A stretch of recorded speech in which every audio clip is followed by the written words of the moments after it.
The ideas that gave birth to our nation are the ideas that our nation is resistant to right now, and we should talk about that all the time.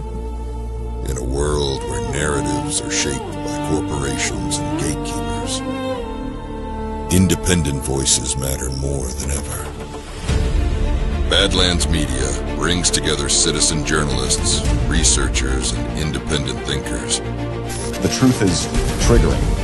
Question the narrative. Explore the facts. It's authenticity, courage, resilience. Search for the truth others won't. It's not about being first or being right. The information war is changing. It's about being authentic. Embrace the friction. Embrace the friction. Shut the f*** up. Authentically antagonizing. Join the movement. I'm gonna say how I feel. Follow Badlands Media. This is about the future. The Badlands. What are the Badlands? Explain those Badlands. That's a hell of a name.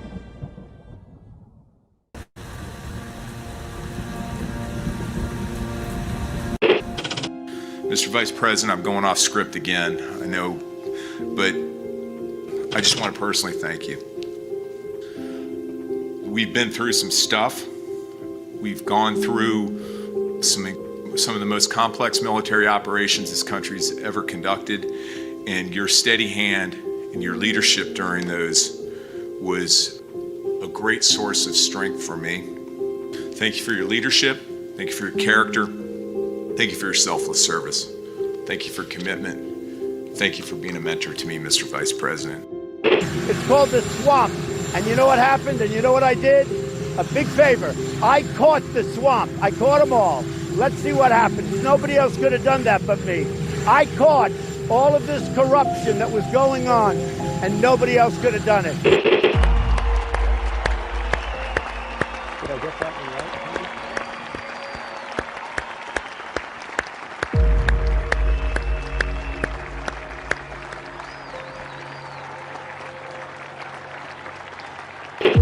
Every 4 years, we gather on these steps to carry out the orderly and peaceful transfer of power. Today's ceremony, however, has very special meaning, because today we are not merely transferring power from one administration to another, but we are transferring power from Washington, D.C., and giving it back to you, the people. For too long, a small group in our nation's capital has reaped the rewards of government, while the people have borne the cost. Washington flourished, but the people did not share in its wealth. This American carnage stops right here and stops right now. The forgotten men and women of our country will be forgotten no longer. From this day forward, a new vision will govern our land.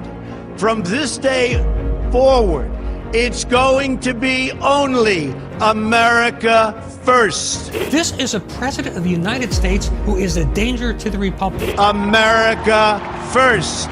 He knows he's an illegitimate president. The oath of office I take today is an oath of allegiance to all Americans. The great Trump recovery. America will never be a socialist country. I will fight for you with every breath in my body. Russia, Russian, pro-Russian, Russian, Russia, Russian, Russian, Russian, the Russians. Russia. And I will never, ever let you down. A dangerous virus is spreading rapidly in China, and U.S. officials are very worried that it could come here. This is really the worst attack we've ever had. This is worse than Pearl Harbor. This is worse than the World Trade Center. There's never been an attack like this. The time for empty talk is over. Now arrives the hour of action. What they're doing is using COVID to steal an election.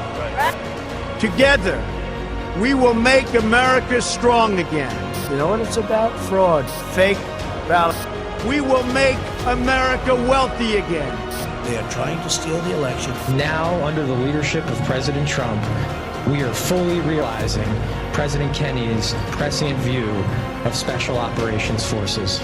We will make America proud again. And watch, please, those mail-in ballots. We will make America safe again. And in millions and millions of ballots. Their vote is under what they thought they needed. They're dumping more ballots in there, okay? And yes, together, we will make America great again. Thank you. God bless you. If we are right about the fraud, Joe Biden can't be president. Congress, the chair declares the joint session dissolved.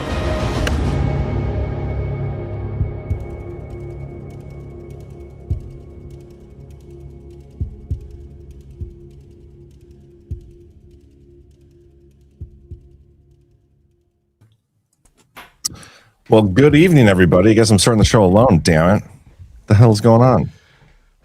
My cute little light over there burned out. Some sort of premonition. Well, hold on. So you said a light burn out? Yeah. And I realized it is burned out. Did you? It didn't burn out right now, I don't think. Did you fix it? It's burned out. But then why were you up? Like, why'd you have to get out of your chair? Turn it on. I was trying to turn it on, and it wasn't turning on.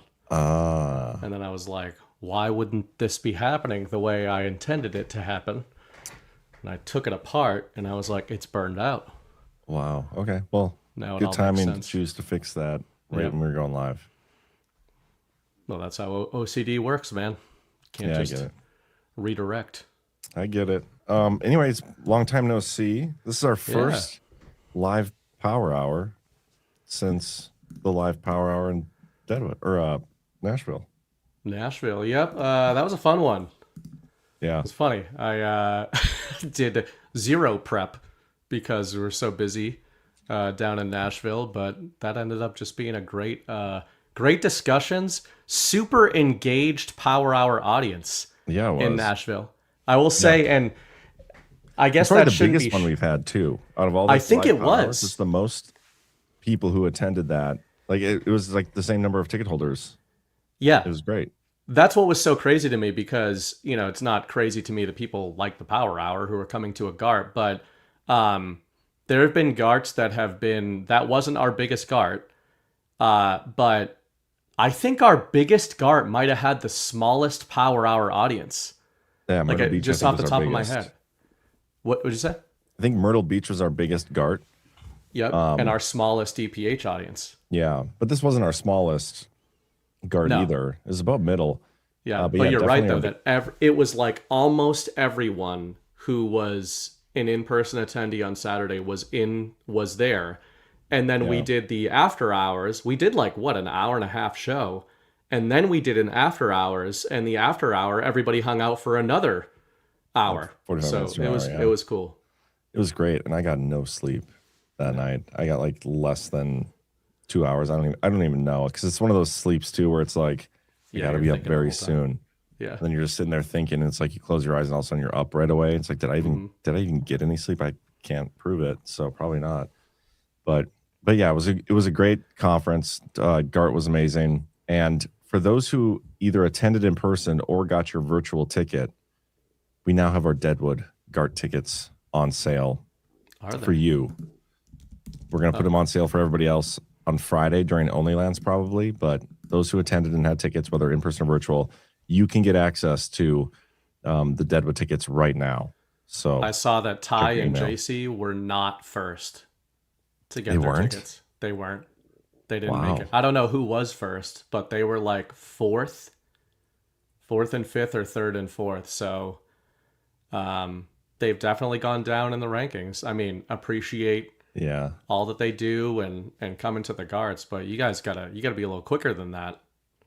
Yeah, but see, they went live like right before my show, and then when I was like live during the show earlier today, they said that they got their tickets. So they must have been like second.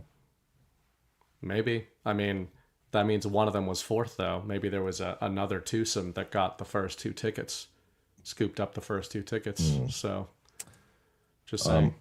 That's the official ranking of Badlanders, by the way, is the order in which you purchase tickets. The speed at which they get their tickets. That's the official rankings. That's really funny. Yeah. I was saying, though, and I was going to say no offense, but I guess it's kind of offense. To me? To Nashville. Oh. I loved Gart. The crowd was fantastic. I especially loved meeting not just newcomers, because that's at every Gart, but newcomers that I knew from the Badlands audience, longtime supporters. A couple that pop into my head: His Glorious Victory and Altab, both longtime supporters of us on Substack. The Badlands Substack, my own Substack they support, and meeting them was fantastic. Jester, he's been in our chat for years. He's been a OG, I think, prior to Badlands, follower of yours. He's one of those Chris Paul freaks. So great to meet him. Plenty of others. Noticed a trend of based Badlands wives dragging their husbands to the events, and the husbands were asking way more questions and were way more engaged than any of them thought they would be. So I think we've converted a bunch of Badlanders. But despite all that, I am actually extra excited for Deadwood, because I had remarked somewhat controversially today that I feel that Deadwood is what Nashville is pretending to be. I like so that. It is no fault of Gart or Badlands Media, but I knew that Nashville was a touristy place. I knew that going in, but it was way more touristy than I thought it was going to be, and it was way sketchier in areas than I thought it was going to be. Like, that is one of those cities that when you walk one street too many, you are in physical danger. Yeah. And definitely don't feel that way in Deadwood. Like, you can do anything, you can walk anywhere, and you feel pretty much the same. Yeah. I will say Deadwood's my favorite place in the world. We've already sold 29 tickets just today, and it's like we barely even talked about it being live. So I feel like we're gonna get a good turnout. We always get good turnouts at Deadwood, so I'm very excited about it. And it's crazy. It's only 10 weeks away or something like that. June 25th? Yeah, the last weekend of June, whatever that is. Yeah, so man, very soon. very, very excited about it though. I love these conferences, and we had a little lull there in terms of like it went from November to April. It's like that was like a kind of a long period of not having a conference, not getting together. And it is great hanging out with all the panelists and stuff, like, because we talk all the time on shows, but getting together in person is always just taking it to another level. But you're right, it's getting to hang out with the people that we see in the chats all the time, and the people that are returning, the new timers. You just can't go wrong. It was a good one, and plenty of friction, and people didn't seem like too upset over that, which was good. Nobody in the audience was. I didn't meet anyone in the audience who was upset about it. I'm sure there was, but I saw a couple people when I was on the hallway that they got out. I was like, I just can't listen to that anymore. Yeah, I'll say too, and I guess that again, this shouldn't surprise me, but there's a natural attrition process. There's a natural attrition process in the info war and in what we all call the awakening that happens when frictional ideas come into contact with each other. But what I felt in Nashville was the beginnings of a shift back toward an attraction phase. Like I sort of left with that feeling. And part of that is a bunch of personal anecdotes of meeting people who basically I could tell were converted into Badlanders in Nashville. And because of what you just said, a lot of the conversations were highly frictional. And even the ones that we were all in agreement or roughly in agreement with each other on stage, the ideas we are espousing these days, largely influenced by Chris Paul and others, are not popular in the MAGA zeitgeist. Like the things that we talk about. Yeah, the things we talk about on DPH. It's the same ideas that we've been saying like pretty much the whole time, and that most people were like, oh yeah, elections are fraudulent. That's true back in 2024. And now they're like, oh well, but not really. Fuck that. Right. So the reason I say it's a new attraction phase is because I think that attrition phase is so kind of caustic and annoying, and we felt like last year, and probably last year mostly, that we were defending ourselves all the fucking time. And I really think a lot of those people have just given up or sifted away from us. And, they're in their little prayer happy time circles, and that's fine. And now it's like the battle space has cleared a bit and new people are discovering us and coming in and discovering the other Badlanders. And the thing that really drove that point home to me was I was eating lunch one of the days. It might have been Friday, and with a bunch of Badlanders that I don't think I had spoken to before. And I think there were 3 people at the table that strongly disagreed with us about the panel we had just done. And it was Chris was talking about the voting stuff and all that. But they weren't upset at all and were like, oh, what do you think about this hypothetical? Or what about that? Where normally the energy of that conversation a couple of years ago or even last year would have been much more accusatory. And how can you guys be saying this? Where the Badlanders right now who don't even agree with us on the election stances are like, yeah, I totally get why you're saying that, which is cool. Yeah. One thing I noticed, typically for the past few years, we've had very distinct anti-Badlands ops take place surrounding the Garts. It was kind of tame this time around. I didn't notice any other than there's been a wave of people botting our shows. We're getting some shows with insanely retarded numbers, and it's like, well, yeah, we're obviously being botted by the people accusing us of buying views, which it's kind of remarkable how much that happens. But I was even talking to my girlfriend about it. It's these people. What was that? I said which Rumble is aware of. Oh yeah, in case those people don't know. Yeah, every time it happens, I'm like, hey guys, I think somebody's botting our shows, and Rumble, Chris, them, they're like, yeah, we'll keep an eye on it. But it's funny to me that people will spend money to make our views look better. Yep. They'll spend money. They spend money to inflate our numbers to accuse us of inflating our. It really is stalking. I mean, it's basically I've really started, and doesn't make it funny, but it does make it disturbing and sad, the level of stalking that these people go through. But yeah, in terms of acute sort of ops, it's just the same old, there's a couple of Jesus freaks who come to our events every time and pretend that they're Badlanders, but everybody knows that they're not. And I'm not saying that there aren't other Jesus freaks who are there. There's a lot of Jesus freaks, but we just know what's going on there, and it doesn't matter. It doesn't do anything to us besides just be gross when you come up to me personally, speaking for me personally. So you know who you are, and when you come up to me, I find it really gross. I find the energy gross. But besides that, there's very little negative that goes on at these things. Yeah, it was a really good one. Anyway, we got plenty to talk about. Oh, by the way, I forgot to wish you a happy tax day. Did you hear the good news from the government? It was a great tax day today. It was a good day for taxes. I did hear that. Yeah. I mean, that is the next,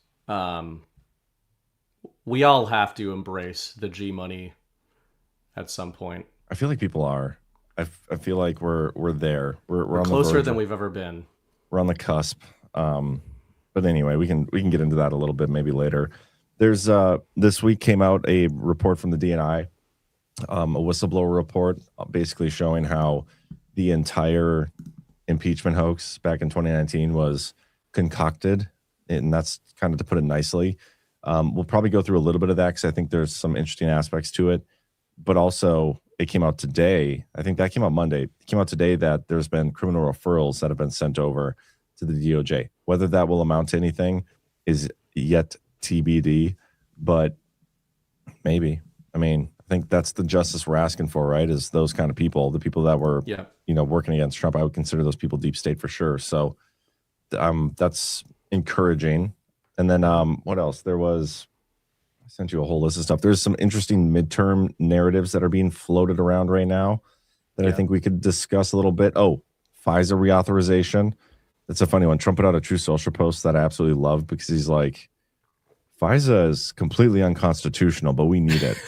Yeah, I mean, that is as on the nose a weapons of the enemy refrain that I talked about again at GART as there is. I mean, that's him coming right out and just acknowledging this is not moral, but we're going to just use it for a little bit longer. Yeah, he didn't quite use those words, but if you read the tea leaves, he definitely used those words. And then we also have a new national security. This is thing I don't even know. It's NSTM, not NSPM. NSTM. I've never heard of these before. and I think it stands for National Science and Technology Memorandum. Could also be National Science and Technology Memorandum. Could be National Snakes and Titties Memorandum. I don't know. It's NSTM. But it's about nuclear propulsion and like nuclear reactors in space. Like orbiting the Earth. I'm sure all of you watched, but we had a bumping crowd last night actually at Story Hour. We did Armageddon. Nice. And somehow Chris Paul had never seen Armageddon. What? He had never seen it.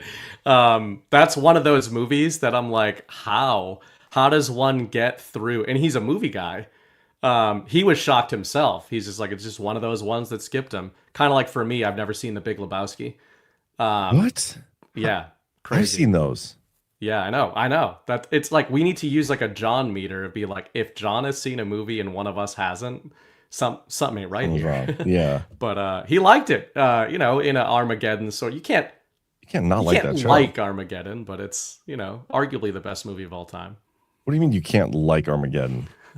It's a great movie. Without a lot of qualifiers. It depends on there's a lot of different ways you can like Armageddon, but there's no ways you can't like it. So I'll agree with you there. Yeah. I'm so confused how you could even say that statement. Like there's no way you could look at that movie and come away from it being like, well, that was a disappointment. Yeah. I suppose it is. I mean, it is a movie wherein a bunch of oil rig guys pilot a Lego machine, like a Lego space crawler, and jump it over a ravine on an asteroid to Aerosmith in order to replace a broken drill with a second drill. Okay. Wherein they can drill into an asteroid to plant a nuclear weapon while Billy Bob Thornton gives them instructions. Based on your which tone, is the best thing ever. I feel like you're trying to almost insinuate that the movie isn't good because of its unrealisticness. No. Well, it's more realistic, arguably. We said we spent most of our discussion it's more it was more realistic than the Artemis mission. I'll give it that. And way better soundtrack. Also, Owen Wilson just dies on impact. Crazy. That guy became pretty big after 1998, and they just took him out like a side character. That's what hurt his nose. Like that's how his nose got messed up. Is that crash? Pretty sure. Many urban legends about how that happened. But you know what? I just watched a movie with him in it. What was it? Oh, it was right after the whole story of them finding the guy in the Middle East, the plane pilot. I went and watched Behind Enemy Lines right after that. Yeah, right. Because it's a great movie. It was definitely based on that storyline that we got. Yeah. And nothing screams really intense Air Force thriller like Owen Wilson. Oh, yeah. Right. Because that's what we think of when we think of Owen Wilson. You know what? That's actually funny because that was a few years after Armageddon. And in Armageddon, they were he was funny in it, but they were kind of making him like cool too. Like a cowboy. And then what was that series that he did with an Asian? Was it Jackie Chan? Did a series? Oh, was it the Western one? Yeah, like where they're... I know what you're talking about, but I don't remember what it's called. It's kind of dumb, but it seems like in the 90s... That was his name. It's kind of dumb. That's the title of the show. In the 90s and early 2000s, they were sort of trying to make Owen Wilson into like a Harrison Ford type thing. And then I think they realized like he should just be the awkward guy in a rom-com, and it works. Shanghai Noon, that's what it is. Thank you, Miss Tire. Yeah, interesting. Did the astronauts ever make it back, by the way, from the moon? From Armageddon? Well, no, from the other fake one, the Artemis. Yeah, and Chris Did I miss showed that story? me a clip. Chris showed me a clip. I don't know if he played this on the show or after the show, of the female pilot giving a speech to the other NASA people about what happened on the mission, but she forgot. So she just stood there awkwardly for like a full minute before she just pivoted to say she was clearly reading a script, and then she forgot or had memorized the script because somebody was like, oh, and then what happened? And she just sort of paused for a minute, laughed, and then just said something else. Okay, you need to find me. I need to see this clip. Yeah, I don't know if Chris is watching, but if anybody in the chat has that clip where she just malfunctions and just stops talking and laughs awkwardly, please send it over in the chat. Let me see if I can find it in a Twitter search. Okay, I think I found it. So how about this? Let's get a quick word from our sponsor. Oh, because by the way, today, tax day, we're having a sale on soft disclosure. And nice. if we're being honest with ourselves, you're probably needing more, all of you watching. So if you go to softdisclosure.com right now and use the promo code REVOLT, you can get a 17.76% discount on any purchase. Today only, 17.76%. Get yourself some soft disclosure. I am a kung fu master. Why do you not respect me? You want to fight me? I will fight you to your death.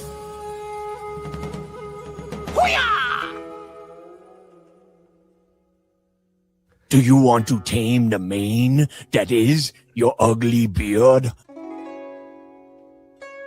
Do you want your beard to feel silky smooth?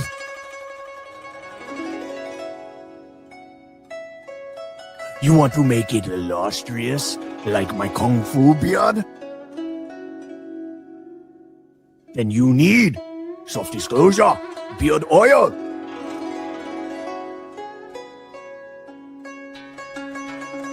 Softdisclosure.com. Promo code Badlands. A soft disclosure on your beard. Many lady come to you.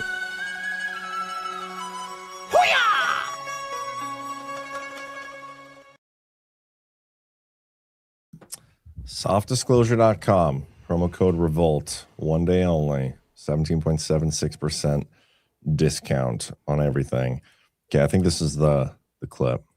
So when we saw Tiny Earth, people asked our crew what impressions we had.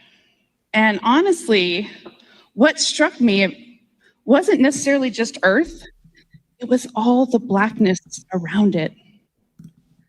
Earth was just this lifeboat hanging undisturbingly in the universe.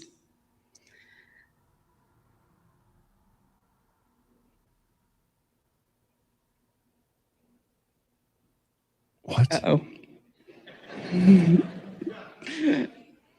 So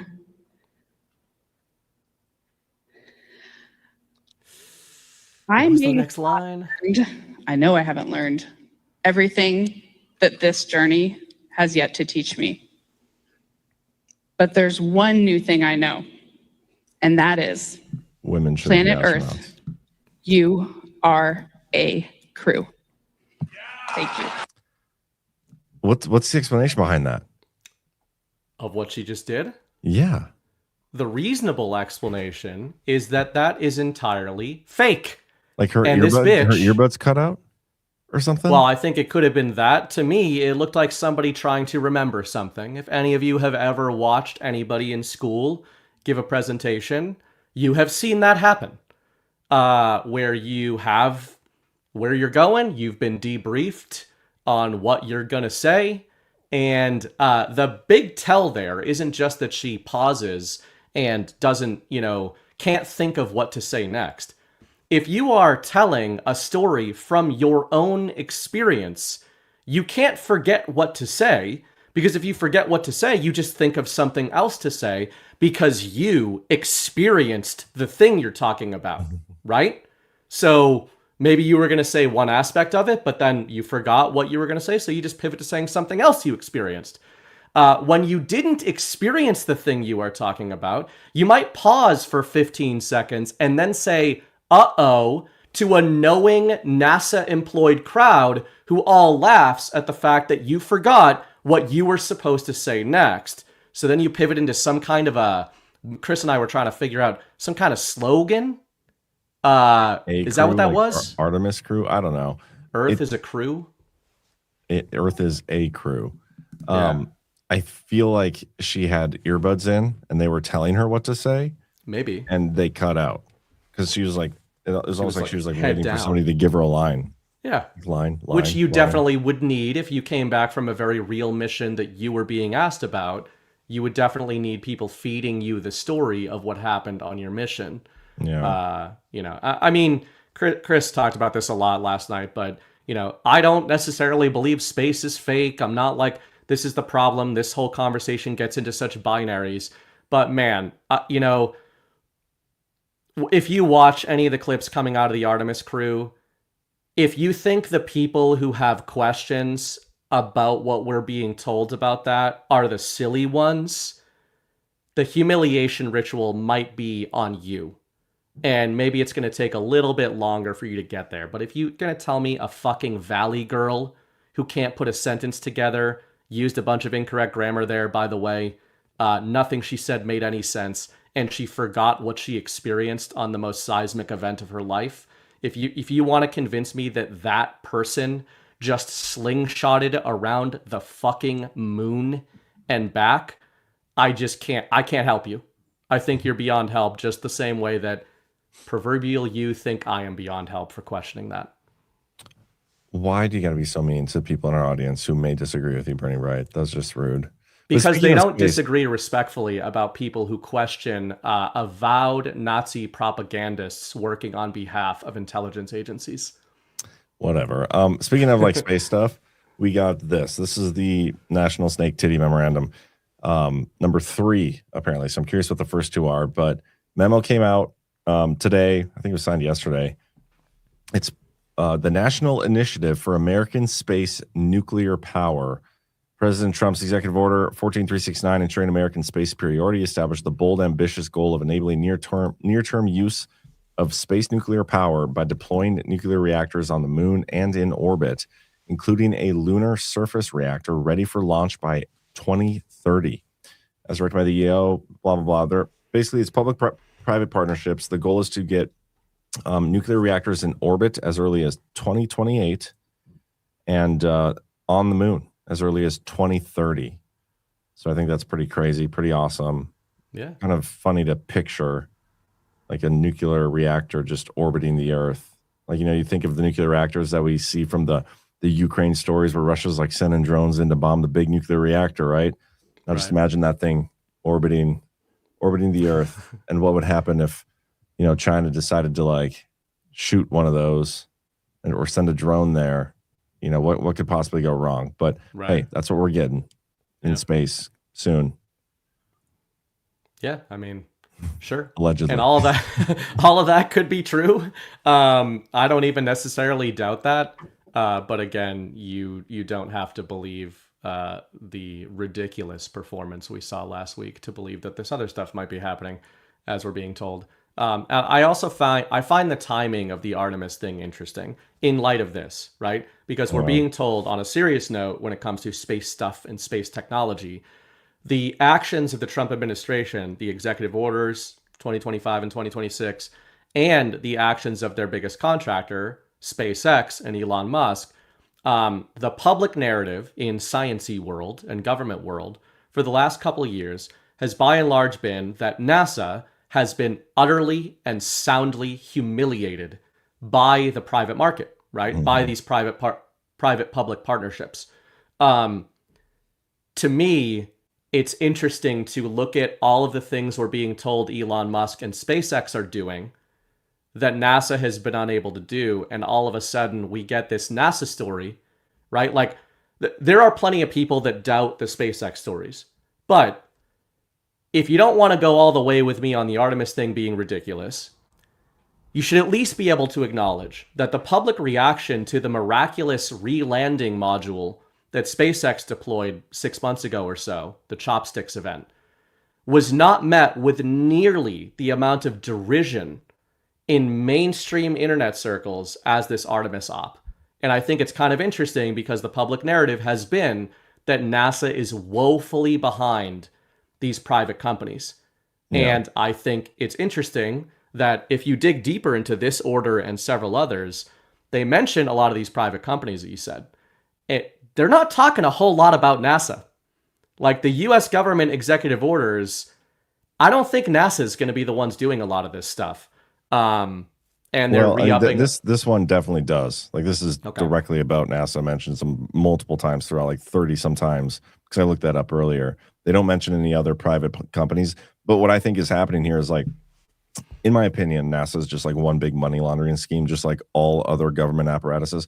And to me, based on what Elon Musk has been doing and what he's been talking about, like he's been talking about power in space for a while.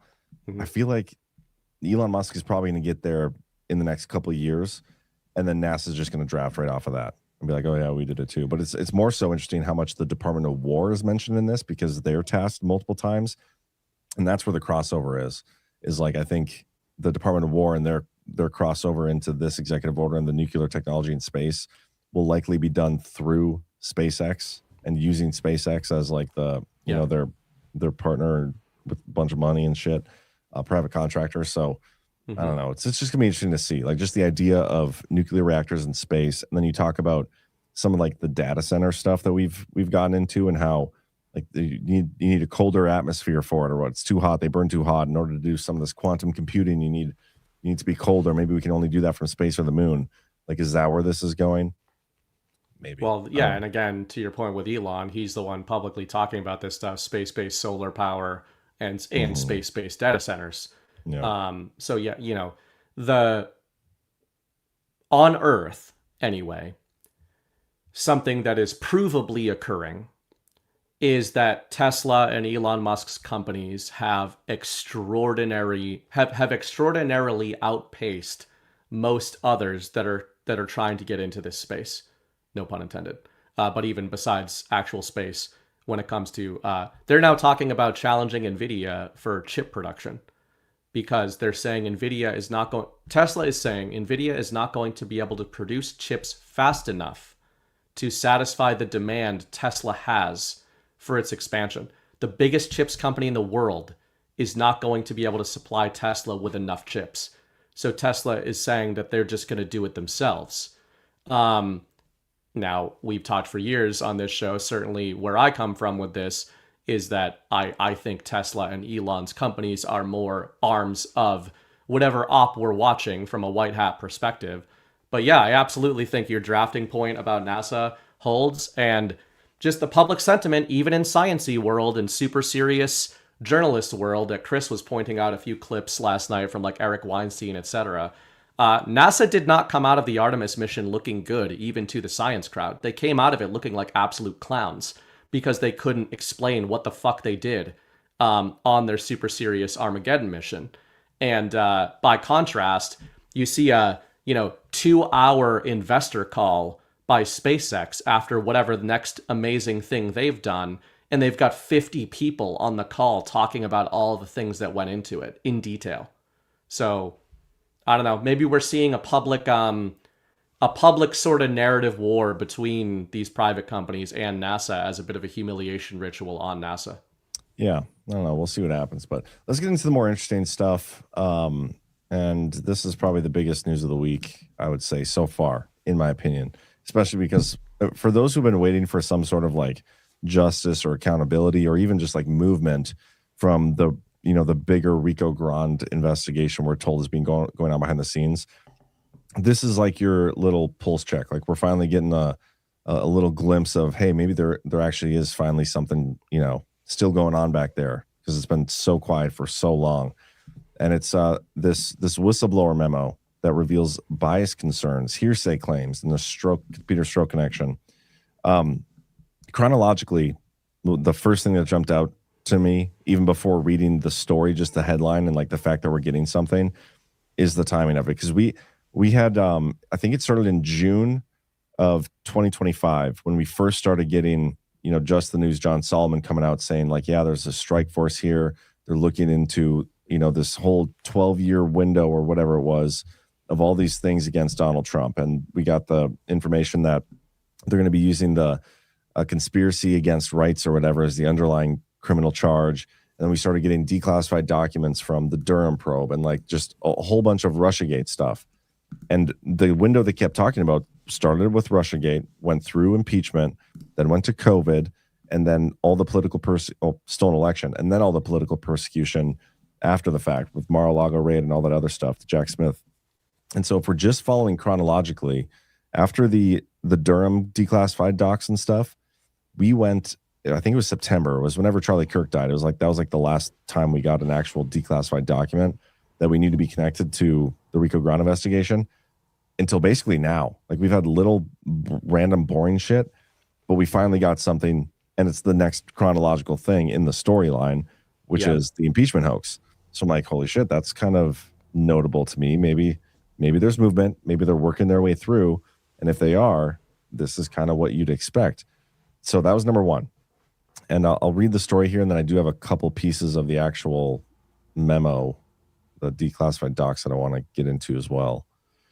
U.S. intelligence watchdog memos declassified by DNI Tulsi Gabbard reveal internal concerns about the CIA analyst whose 2019 Ukraine complaint helped trigger the first impeachment of President Trump, including findings that parts of the filing relied on hearsay and second and third hand information. And when you actually read it, it's nuts. Like it's literally true. A guy heard from somebody else about a call that he wasn't even part of, and then he ends up being the whistleblower. Like I'm pretty sure to be a whistleblower of something, you have to typically be actually like party to what you're whistleblowing on, but he wasn't. Anyway, the documents obtained by Just the News show intelligence community inspector general investigators determined the analyst lacked direct knowledge of several key allegations and later acknowledged omissions in his disclosure forms, including incomplete reporting of prior contacts tied to the complaint. The memos also note the analyst worked with a witness whose identity was redacted, and that the witness had connections to former FBI official Peter Strzok, who was later dismissed over his role in the Russia investigation. Investigators further raised concerns about potential political bias, citing the analyst's expressed views and statements reviewed during the inquiry into the complaint. And then looking at the actual memo here, he first spoke with a National Security Council official, NSC-1, on July 26th. So this is the day after the actual call took place. I'm pretty sure this NSC official 1 is Vindman. Do you remember that little faggot? Yep. So he, Vindman tells this guy, like, hey, I was on this phone call. Things seemed fishy, quid pro quo, all these different things. And then he speaks to another guy. Well, let me find my notes here. There's a couple things I wanted to point out. Yeah, so whoever this NSC official 1 was, he pulls the actual whistleblower aside while he was like delivering boxes or something. It's like, hey, you need to hear about this phone call. I'm pretty sure there's like top secret clearance stuff that you're not allowed to talk about presidential phone calls with people that weren't on the call, but yet he did so anyway. NSC 1 is a subject matter expert on Ukraine and was listening in real time to the call between President Trump and President Zelensky. The guy who actually filed the whistleblower, who's the actual whistleblower, couldn't even tell you what time the call took place. It's nuts. Yeah. The complainant stated that in addition to NSC 1, and he listed a whole bunch of other people that he thought were on the call. So obviously he got that information from somebody. And then, again, there's more people who was on the call. There's a second guy who told him, gave him a copy of the transcript. Totally illegal in my opinion. And then I want to get down to his biases because that's what's so funny. Oh yeah, right here.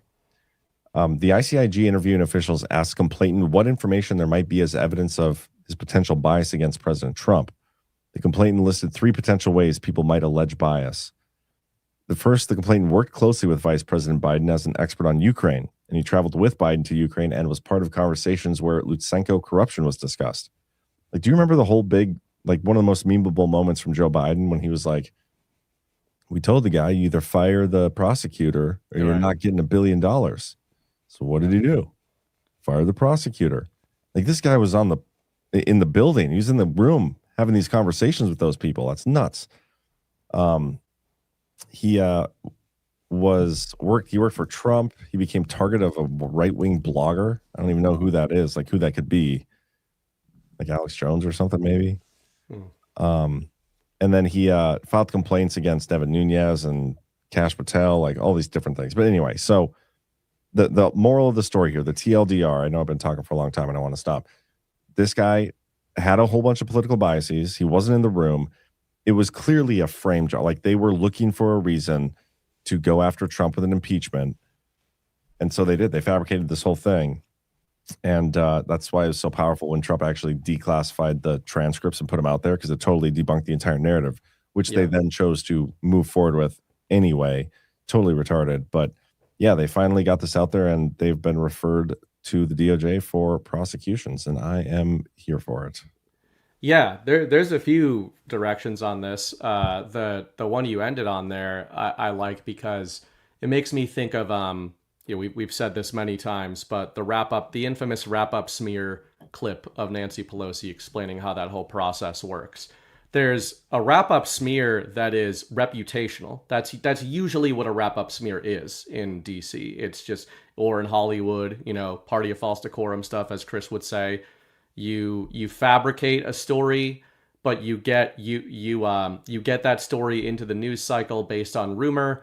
Other news outlets report on the other outlets reporting, and then you end up in this game of telephone. But really, the point of the wrap-up smear is so that it goes all the way back downstream to the politicians who initially seeded the story, so that they can then comment on the story with the requisite narrative shielding the media has then provided them, right? So you've basically got two-way narrative shielding. The media is shielded because the media, by our laws, and I did go to journalism school, they taught us all about this, kind of like tongue-in-cheek, but as long as you do actually have a source, if you are called to testify or something like that, you as a media member are shielded legally, generally speaking. And oh, did he freeze? Did he freeze for everybody or just me? This might be the best segment Burning Bright's ever done on the show. You guys let me know if he's frozen for you too. He's 100% frozen for me. Frozen. Yes. Awesome. Okay.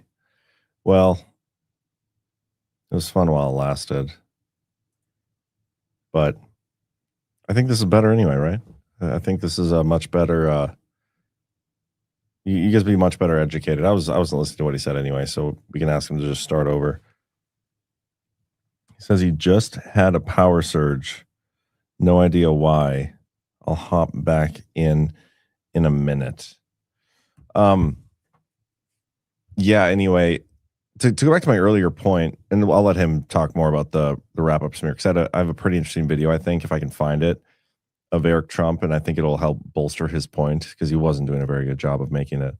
But the earlier point I made about the rug that we're all on for the accountability and justice, the one caveat I'll put on that is, like, it's cool to see that, somebody's been referred criminally. I want to know specifically who was referred, because there should be a whole list of names that were involved in more than just the impeachment hoax. Like, if Alexander Vindman was not one of the individuals that was referred, I would almost take that as a good sign, because he's connected to more than one aspect of this. It's likely he's going to be referred later on. Like, there are names in here that are connected to all these all the way throughout. Adam Schiff, for instance, he's definitely connected to this story. He's connected to the impeachment hoax of Trump. Was he involved? Was he one of the people that were referred to by the DOJ? If he is, that would kind of suck, because he's involved in so much more. I would assume that there will be those referrals at the end. And maybe my understanding of the Department of Justice and justice system and how it works is faulty, and maybe you can be referred for this and then referred later for another one and referred more. But I feel like if it's a true RICO investigation like we think it is, it'll likely be one big referral at the end for the people who were involved all the way throughout. But maybe that's just my my thoughts on the matter. A meteor struck Burning Bright's internet. Could be. I love when people always say, like, when there's technical difficulties during a show, like, oh, the people just really don't want me to say this right now. I must have been saying something super important. It's almost like never the case. Anita Happen says, I bet Adam Schiff is on the sleazy sex blackmail list they're hiding. Hammer Guy 35, did we get a refund for tonight's show? Come on. I mean, if we're being honest, if anything, you should be giving more rants right now. refund. Medbetsco, I'm waiting for the guy named Reed on the Artemis mission to turn into Plastic Man that follows the comic narrative. Ghost of Base Patrick Henry in the Machine. Oh, funny. Good to see you, Burn Spy.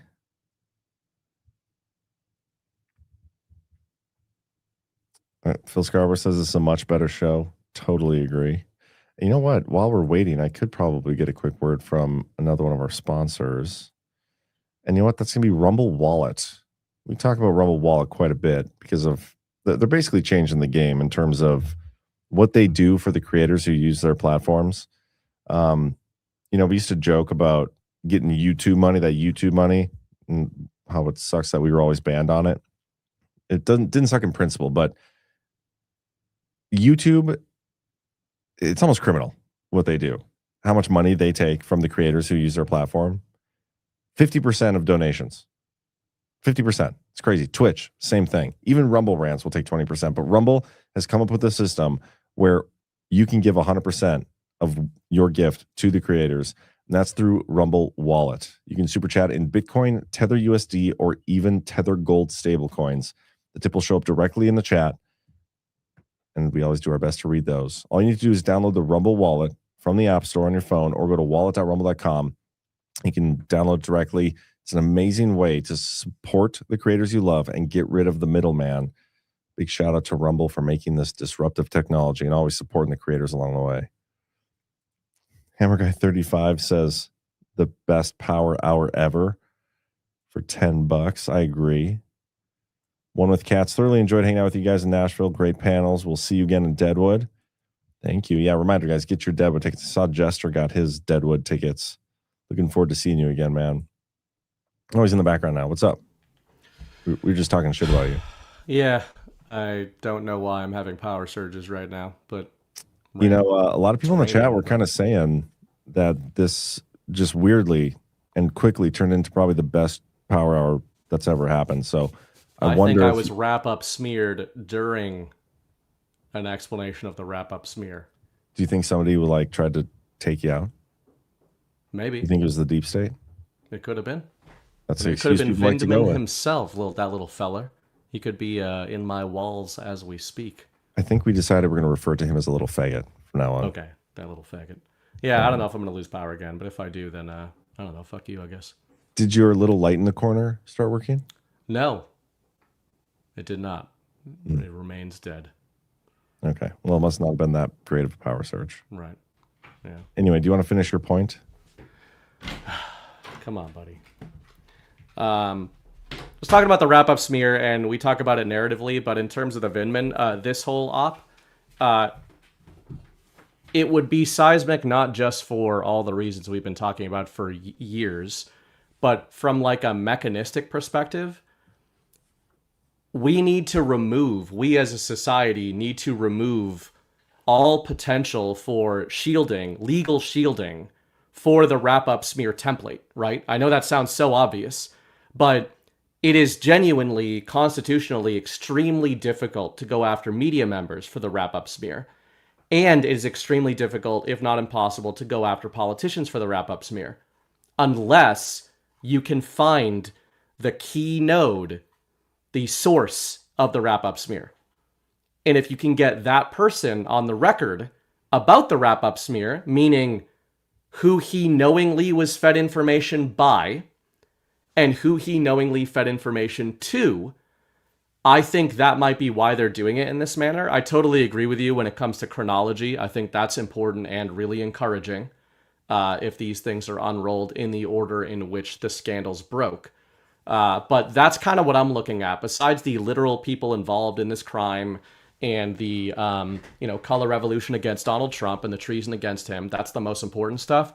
But for the long term, I think you need to put the fear of God in politicians and in media members in DC permanently, so that anybody who thinks they're getting some kind of tip, if they're in the media, from a politician that might have an alternative agenda, they have to be afraid that they could get wrapped up in treason, and the politician has to know that there's no way the media can shield you if you are knowingly feeding them disinformation. So unwinding that might be one of the big second order effects of this whole thing outside of the Trump saga.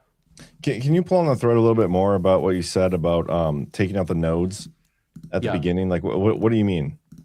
So if you've got a media figure, as a hypothetical, a media figure writes a controversial whistleblowing article, and they are alleging that they have a government source that provided them this information.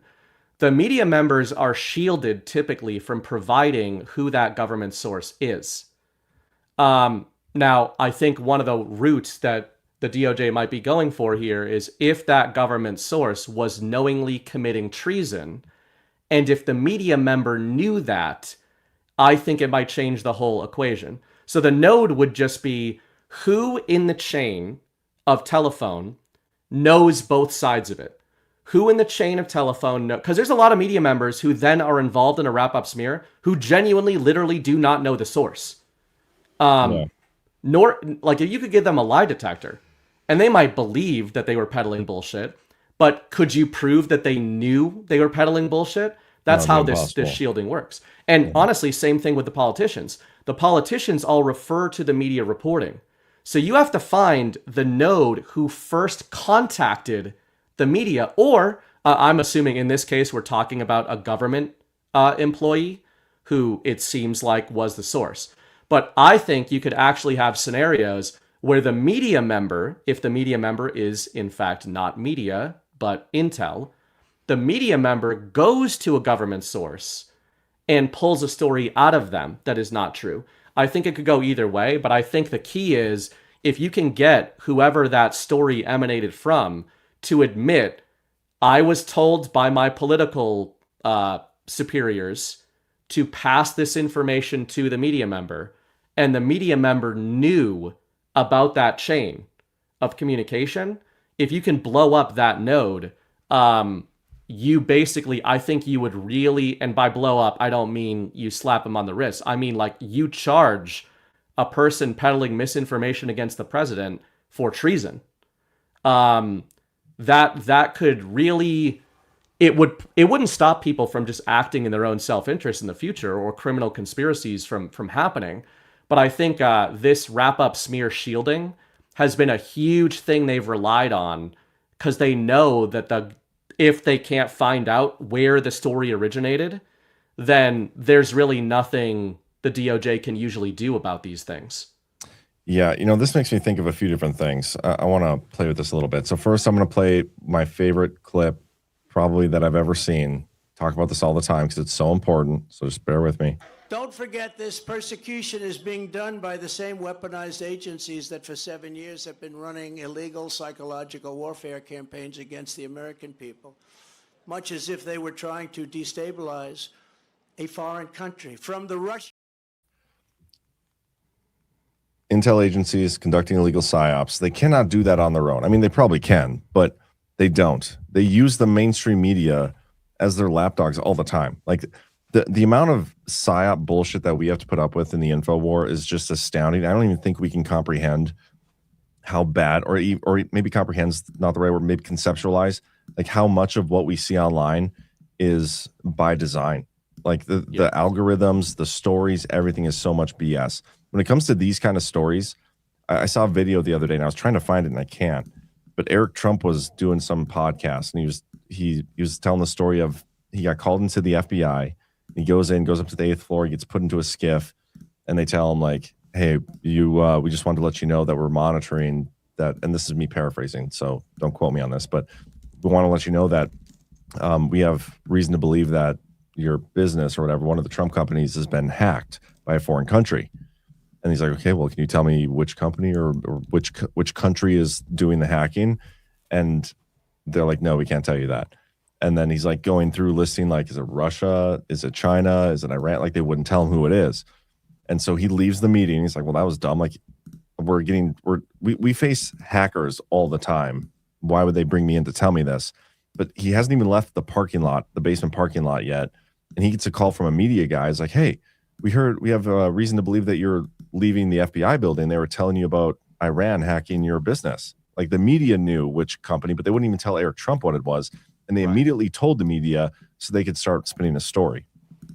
The reason I say all this is like just that is just to kind of prove the connection between the media and the intel agencies. But what I always thought was bullshit, and we see this so often right now, it's almost a running joke, like based on a source familiar with the matter, or according to 14 anonymous sources who choose not to give their name out of fear of, vengeance or whatever. I think that's the kind of shit that needs to go. There are whistleblower protections for a reason for actual true whistleblowers, and maybe we need better whistleblower protections. But an anonymous source allegedly giving a story to Politico so they can run some sort of narrative campaign for whatever reason, that's not whistleblowing. That's mostly made up and probably bullshit. I think if you don't name your sources, you shouldn't be allowed to write the story. I'm not a big fan of like, we need more government to protect us from that. That's probably not the answer, but there should be a crime or something about doing that, because it is bullshit. That is peddling misinformation. Maybe this goes all the way back to the Smith-Mundt Act and all that stuff. Yeah, that's a huge problem. That's how they get away with a lot of this stuff. The anonymous source thing, we can't give up our anonymous sources, and that's how the whole wrap-up smear thing is protected. Absolutely, and that's exactly what I hope this unraveling, this type of scandal unraveling, because this isn't the first time something like this has happened. But if it's prosecuted, and if the crimes amount to treason, to the point of the clips you just played, then I really do think this could be the type of thing. If you're going to unravel and prevent that type of thing in the future, this has to be the way to do it. And again, speaking as somebody who used to be a liberal, especially during the Bush era, and who went to school for journalism, that was my concentration. My main thing was literature, but my concentration was journalism. A lot of it was inspired during that era, and the propaganda that a lot of journalists, earnest journalists who become political journalists, are programmed with, you can understand where it comes from, right? Because we're all extremely against tyrannical regimes. And the sort of propaganda, ironically, is that the media is our only defense against these propagandist regimes. The awakening is when you realize that the media is the propaganda arm of the regime. And what's difficult here is getting the American people on board with what many of them see as a regime, or the government, like you just said, going after the media. But I think that's where that word, it's in the Q drops a million times, but it just makes first principle sense. Knowingly, the word knowingly. If you get this stuff disclosed to the American people and you say, obviously, there could have been good intentions for not just freedom of the press, but protections to the press when that first came around. I would argue that it probably was knowingly installed for these kinds of reasons from the beginning. But the problem with the freedom of the press crap that we have in the United States is it's not actually freedom of the press. It's special protections for the press that makes them a different entity than just a normal American citizen. They are in a protected class that gets to operate outside of the bounds of the Constitution and of the law. And we can have a separate sidebar conversation with John Drake about whether or not there should be these constitutional bounds by which all people are bound, right? But if we are going to be a society that says it has rules, we definitely cannot be one that says these people don't have to abide by it, because we have all just agreed that the press, a press badge, gives you carte blanche to say things and do trust me bros to both the American people you're talking to and government officials. It doesn't make any sense. And you need something like this with, I think the key word here would be damages. If you can get this kind of scandal really pumped into the zeitgeist and communicate the damages that this kind of narrative warfare has been doing to the American people, like the Trump clip you played, I think demonstrates, that's the only way you're going to get mandate to really unravel this. And then last point would be the good thing about this. I know a lot of people think normies don't pay attention to this stuff, and that's true on the micro.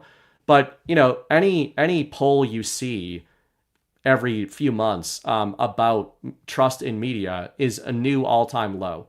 And so if there was ever a good time to strike, to get bipartisan mandate to be like, can we all just agree that the media are propagandists and they shouldn't have special protections? It might be now. Yeah, well, I mean, I would argue that it's not just the media, it's freaking everybody. That's been one of the most like interesting but yet frustrating things to watch, how Trump handles the narrative war and like this the psy war is you know, we talk about this all the time. It's like truth, right? Truth is the infinite player on the game board. If you just operate based in truth, you can weed through all the bullshit.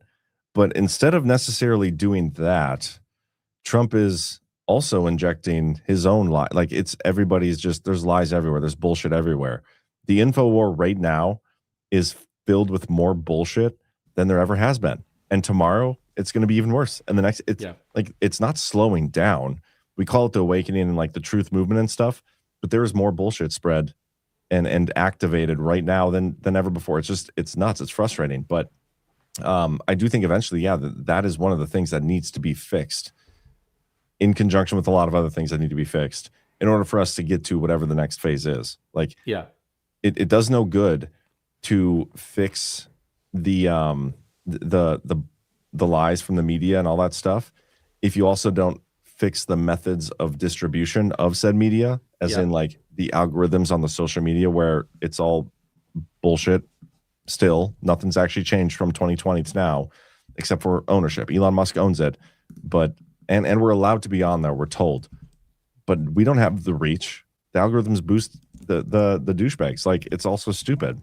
Same with YouTube. Well, and you can literally pay for it, which we were talking about in Nashville. Yeah. The idea that you can pay to have your message reach more people when you're not selling a product is crazy. Right? Because the truth is you are selling a product. You're selling yourself as some sort of independent journalist. And we do sell product, BB. Well, but we sell lotion and we sell sex appeal. I mean, what more can you ask for?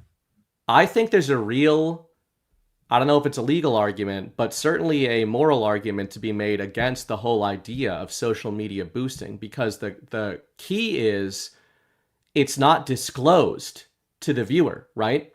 If you are advertising in the United States, you must disclose the fact that you are advertising to whoever is, engaging with the advertisement, right? We have advertisement daily. If somebody sponsors the Badlands Brief, we always demarcate this is a sponsor, right? Same thing in the shows. And we clearly announce when we are not being sponsored by somebody, but we're just talking about them.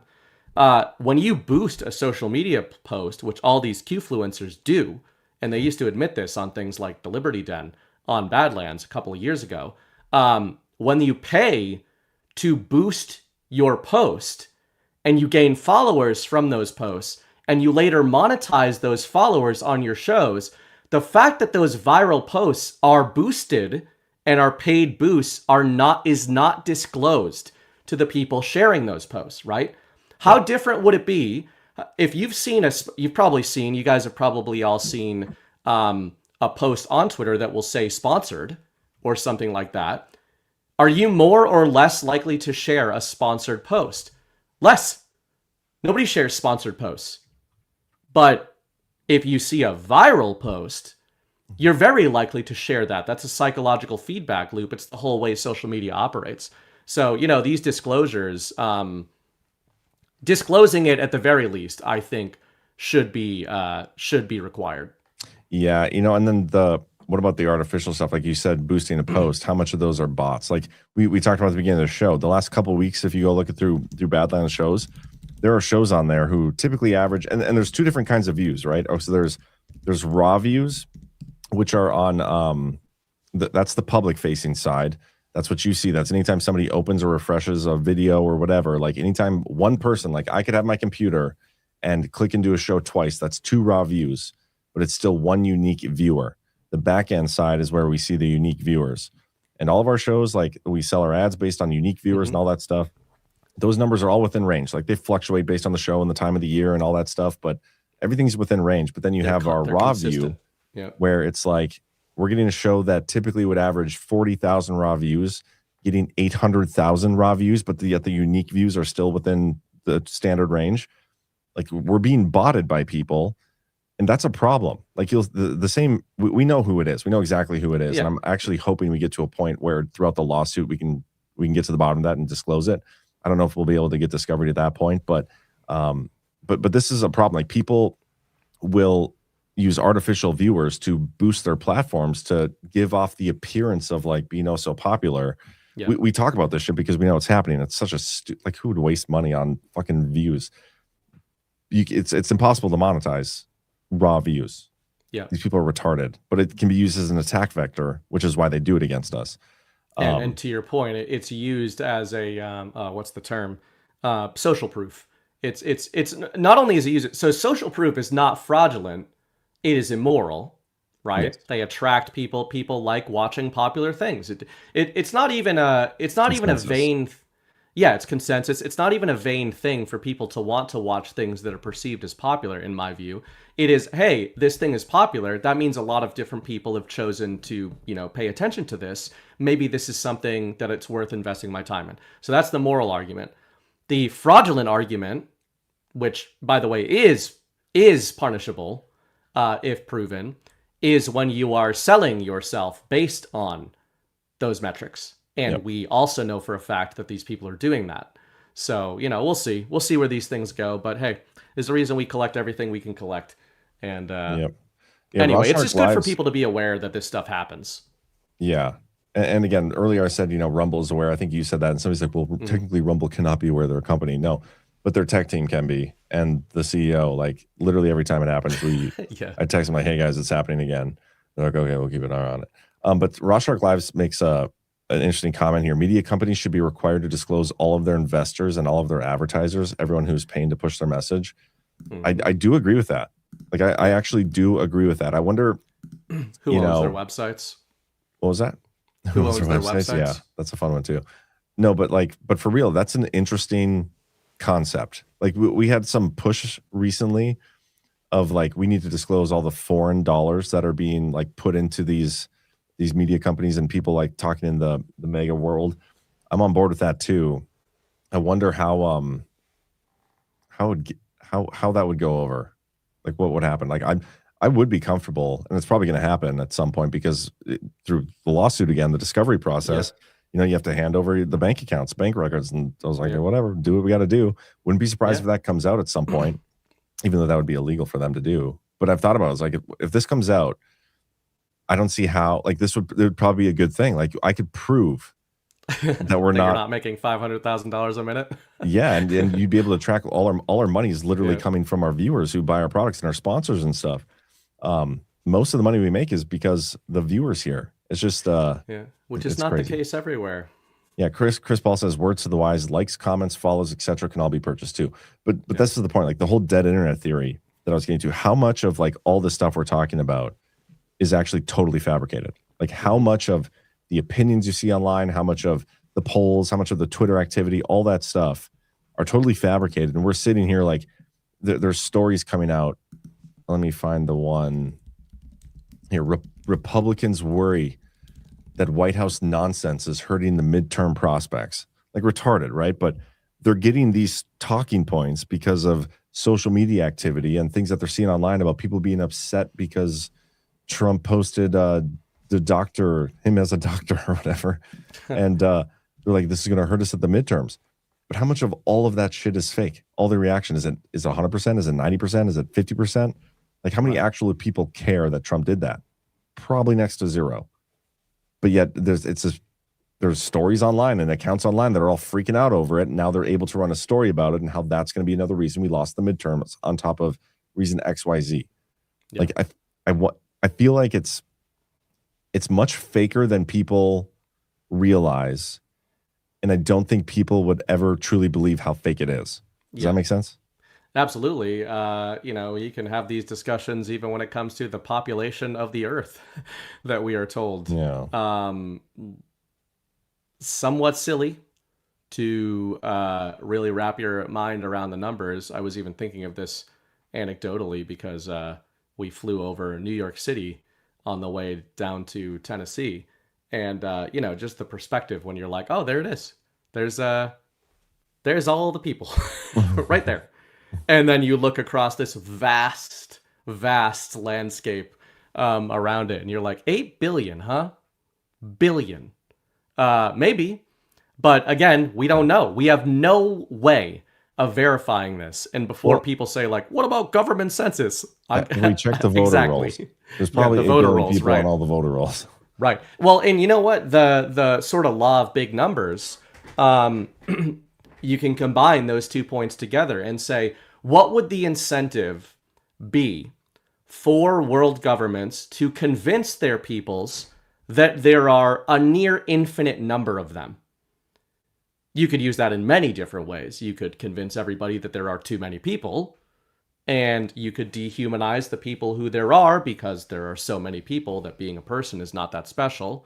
And when it comes to rigging elections, the law of big numbers, well, all you have to do in 2020 is if you say that Donald Trump gets 75 million votes, you just say the other guy gets 80 million. And your average Joe on the couch is sitting there being like, I mean, there's a lot of big numbers flying around. I guess that makes all the sense in the world. Sure.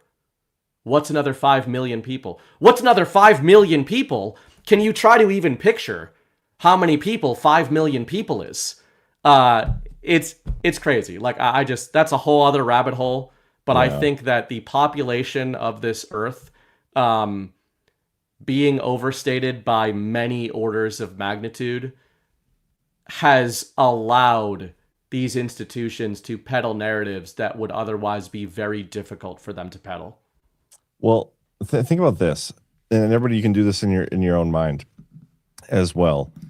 You look at Twitter, right? And we talk about impressions, and some months it's like really good, and some months it's bad. I've gotten to the point where I think I can recognize like how many actual followers, like real followers, not bots, interact and see my posts. It's not many. How many of your friends outside of like that in the real world, not like in the Badlands community, but like in the real world, how many people can you honestly say for a fact actually use Twitter? Right. A very, very, very few. I don't think I know anybody. It is a tiny bubble. Yeah, I don't know. Even my friends that like know I do this, I don't think they're on Twitter. No. My mom is, but only because I'm on there. But like my brother, I don't think he uses Twitter. None of my friends' family, like I can't think of anybody who like used Twitter before this or uses it now, and it just doesn't happen. Well, there's a negative and then a positive way of looking at that too. That specific aspect of things. Take Twitter and expand that to being the internet, the dead internet theory you were talking about, right? The negative way of looking at this, besides everything being fake and gay, is that the powers that be, they really have decided that they only need to control that pocket of awareness when it comes to the narrative, right?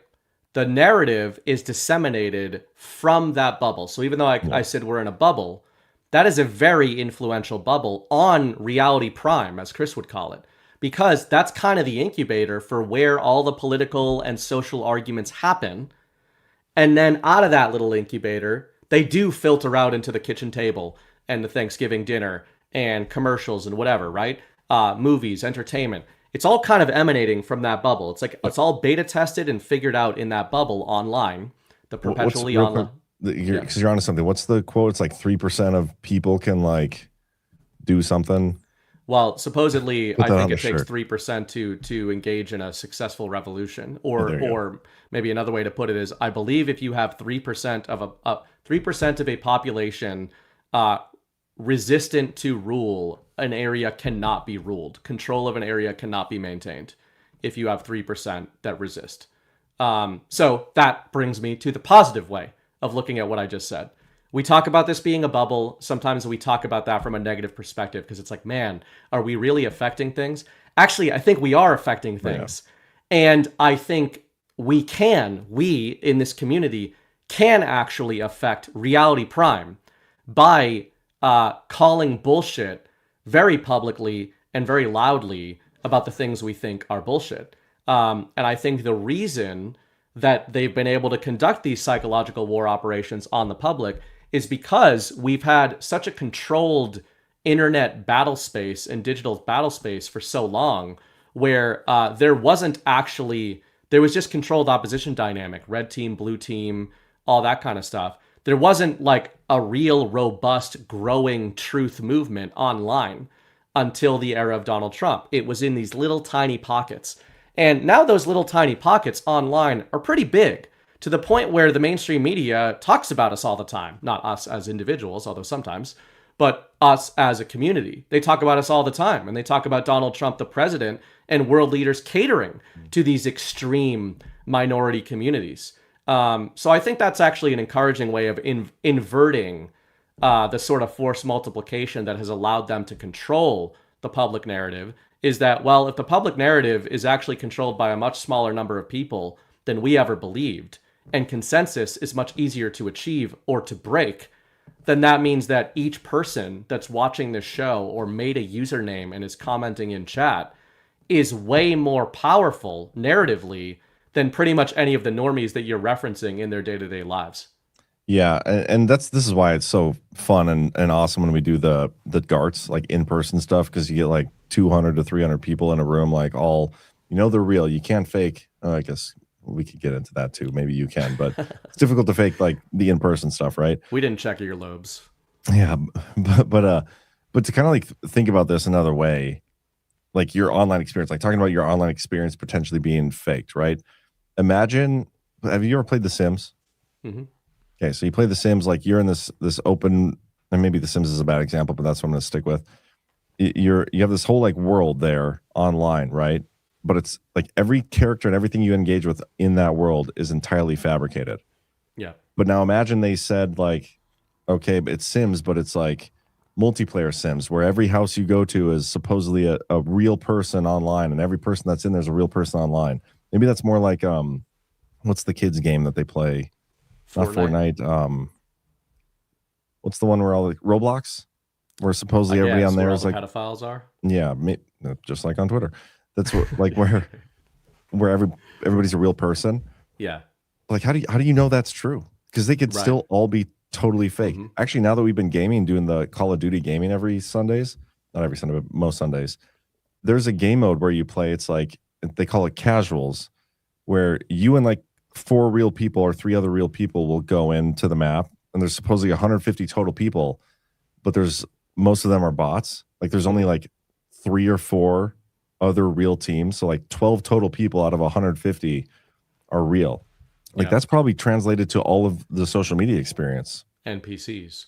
Yeah. And Chris and I have had this discussion. It came up a little bit last night, but like a year ago, in the context of zombie movies, have talked about the idea that real people can basically be turned into, and I mean, there's the NPC meme, right? Oh, yeah. Of downloading new thoughts, but we've kind of framed that as zombification. Like you can really turn people into zombies. And I think that's almost the scarier thought, right? There's the dead internet theories and the things you're talking about in terms of how many real people are we interacting with in a digital space. Those are interesting questions, and a lot of people think they're existential. I don't find those to be existential questions. I find those to just be curiosities. The existential question is, what is the difference between interacting with an NPC or AI and a person who believes that there was a deadly pandemic in 2020? What is the fundamental difference between interacting with those two beings? Both of them, you could argue, are operating based on programming in a very literal manner. They're operating in a reality that does not exist, and yet which has rules they must abide by.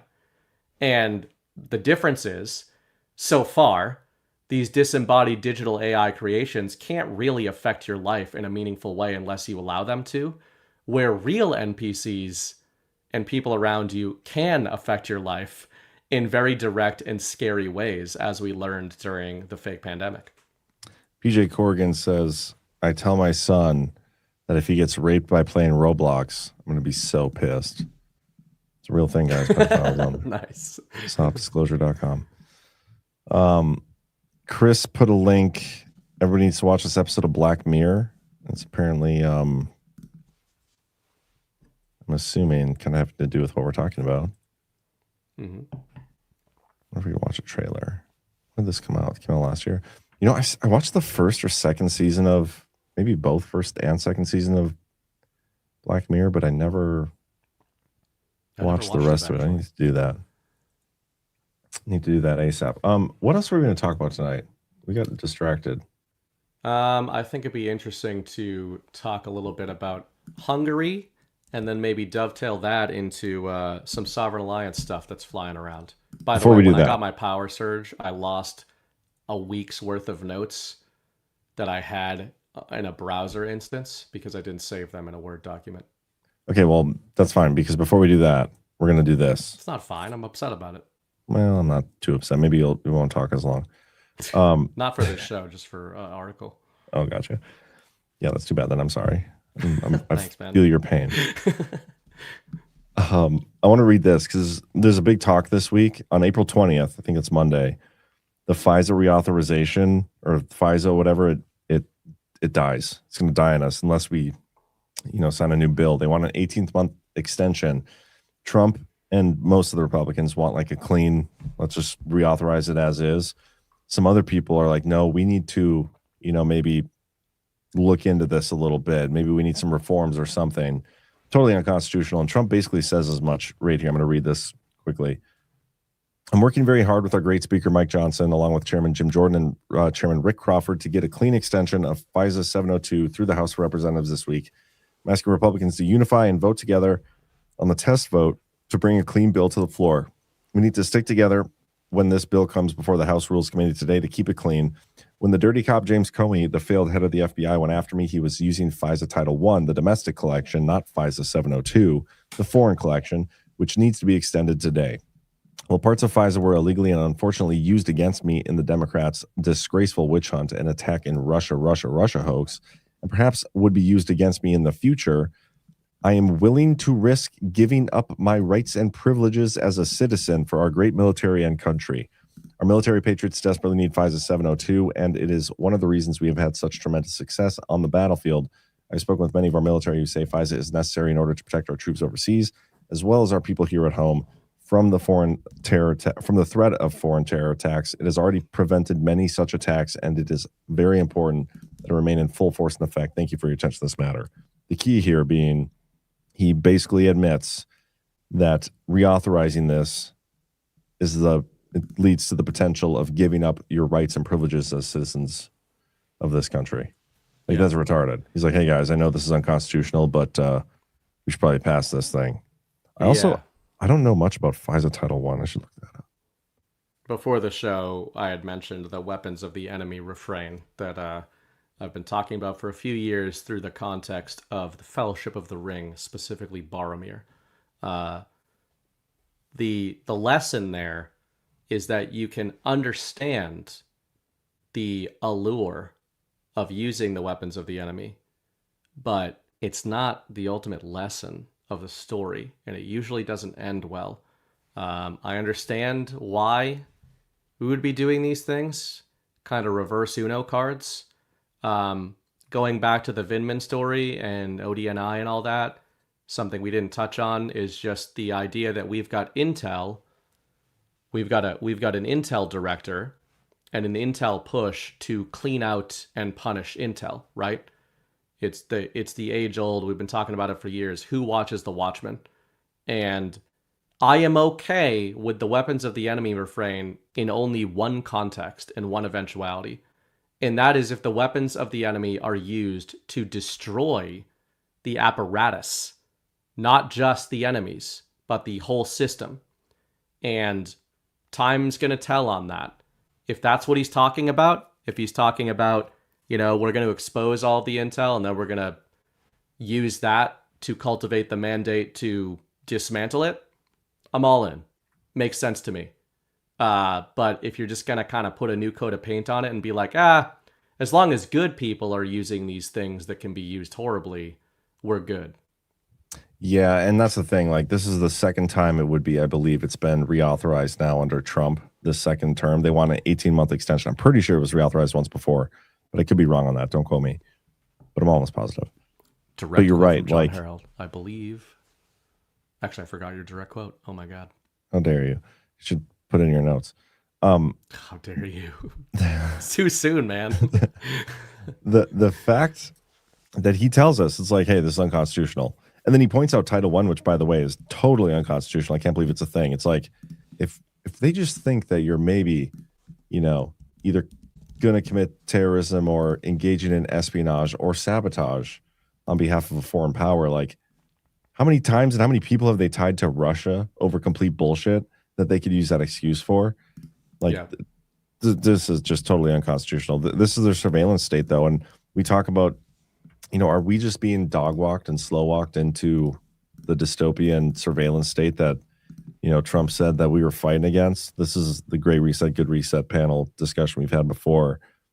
The fact that there's a potential that this gets reauthorized again, it's not helping anybody out. I'm not a fan. Not a fan of this. I don't think we want it. I don't think we can trust our intel community.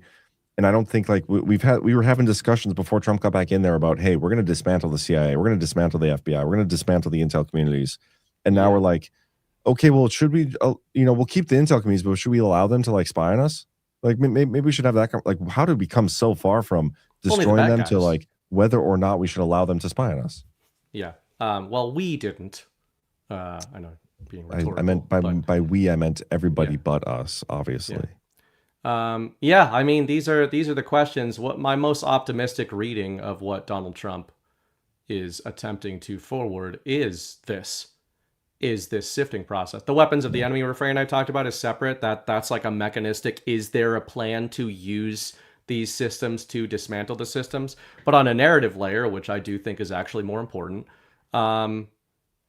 it ultimately we can go in circles so much and have over what we think the plan is, but at the end of the day, we need to start getting more comfortable with the idea that whatever the plan is, if there's a plan, the plan doesn't fucking matter if we don't have any say in what it is. Yeah. And even if you believe in elections being real and legitimate and are retarded, even if you believe that. Do you mean that people who think they are real? Yes. Are retarded? Or wait, can you repeat your quote about the election? It was a strange syntax. Yeah. I said, please specify where the commas are so I can. Even if you believe that elections are real, comma, and are retarded. Okay. It should have been semicolon, therefore are retarded, or perhaps EM dash.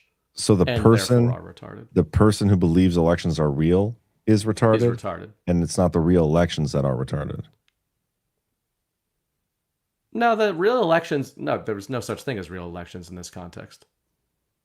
Even if you believe elections are real and are retarded. And EM dashes is how this needs to work.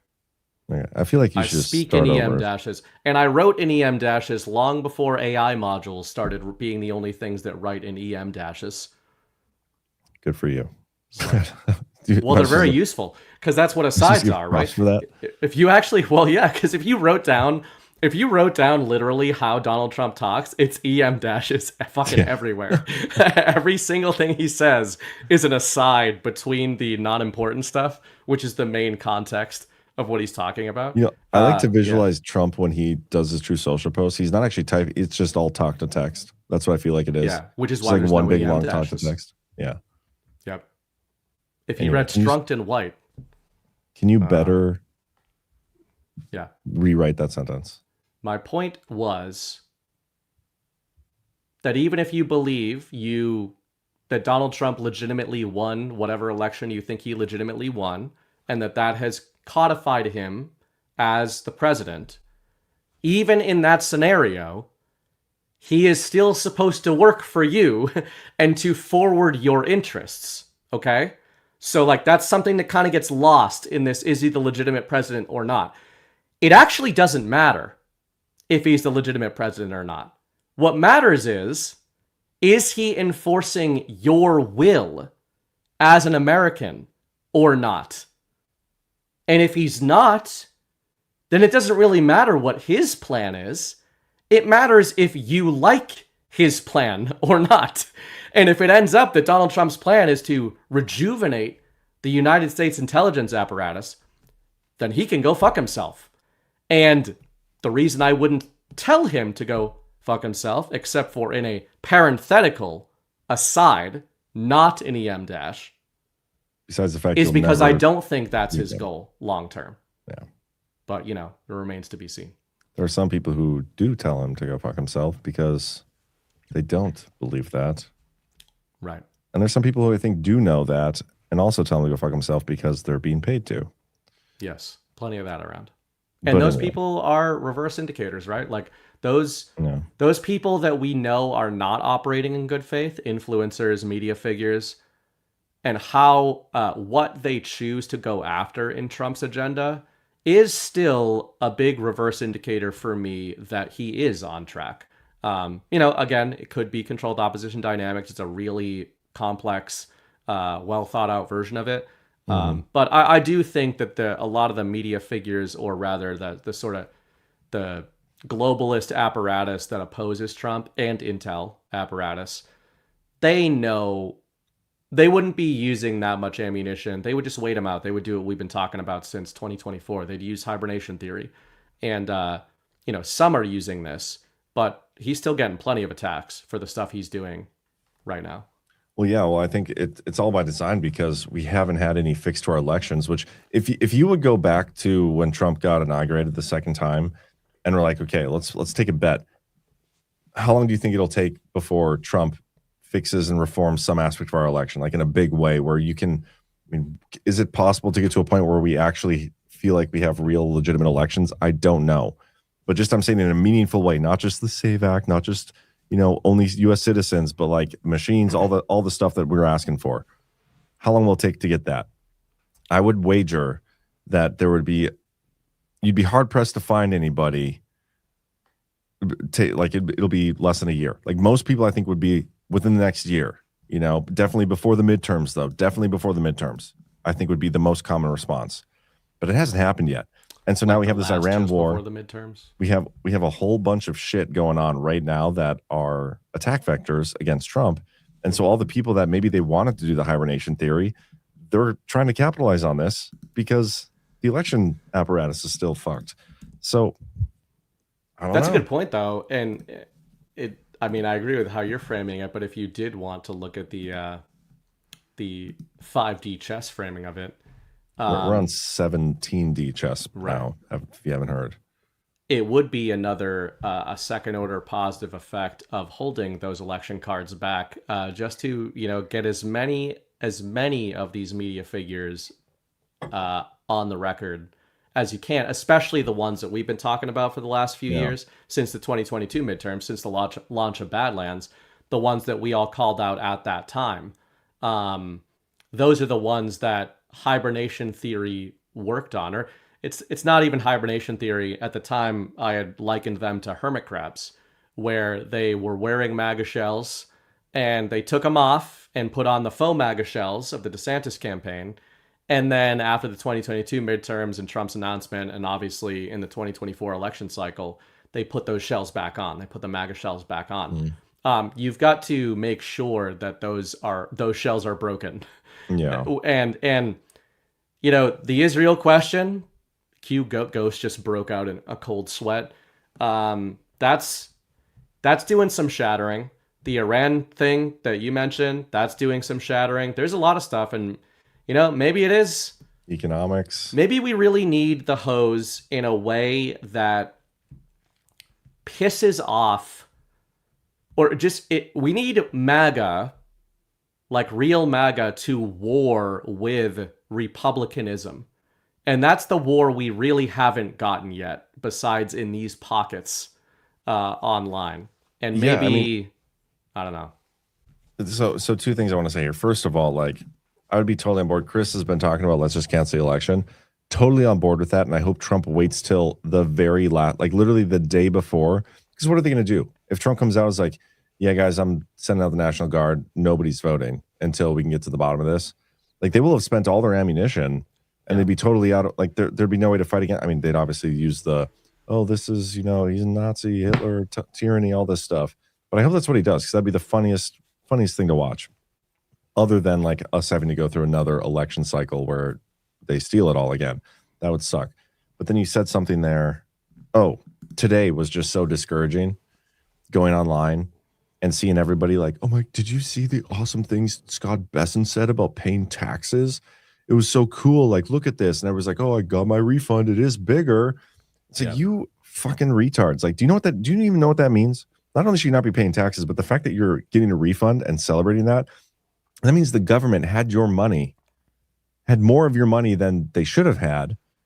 And you could have had that in your pocket the entire time and invested that or bought Bitcoin and get all these returns. But instead, no, the government had it. And who knows what the hell they were doing with it until they decided to print it and send it back to you. But your goal, if you're going to be one of those who pays taxes, should not be to try to get the biggest refund. It should be to pay in the least amount. Like, keep all your money as long as you can, pay in at the very end if that's what you feel like being a pussy and doing. Otherwise, the whole thing was so discouraging. Like, how many people are like, oh, tax day, I went and filed my taxes again today. We're paying for the illegitimate regime here. I'm sure most people in this audience have seen this, but in case you haven't, it wasn't Shire Reef says, I want my money and foreskin back. I do. I want mine back too. That's bullshit. Oh, there's a great did not video. consent. I have a great video for you after this. All right. So we got Nayib Bukele, president of El Salvador, happens to be the first country to recognize Bitcoin as legal tender. Make of that what you will. This was from, who knows, 2024, I think.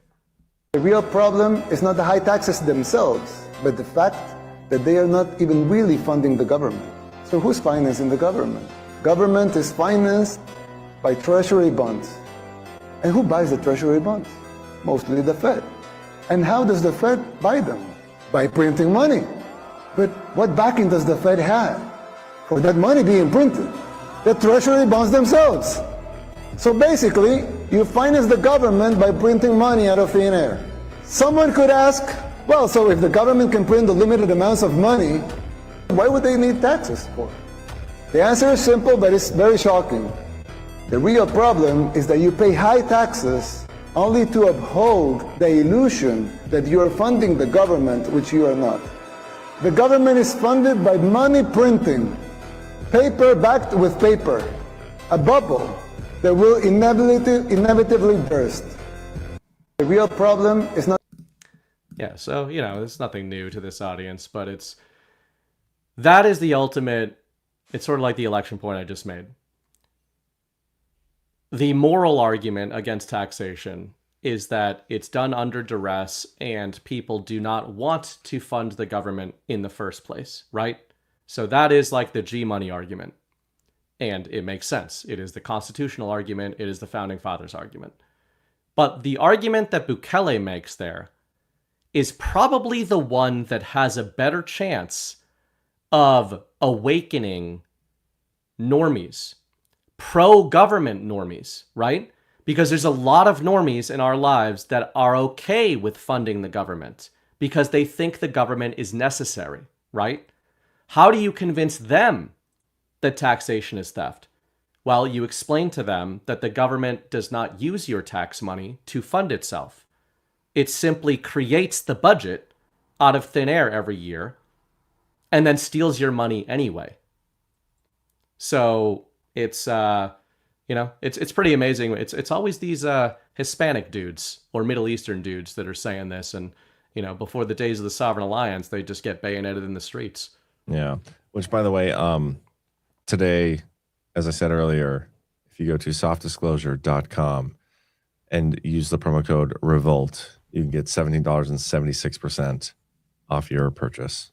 One day only. And we might extend it till tomorrow. We'll see. But yeah, don't let me forget about our outro video tonight because it has to do with foreskin. So okay. I promise you guys are going to love it. There was a comment in here. John, that's what Besson was saying. Claim more so your monthly check has more in it to use or invest. Well, yeah, but that's like common sense. And that's still like, you guys, him saying that is, yeah, that's great. But that's not the point. The point is think of all the disclosure we have gotten, which has not been that much.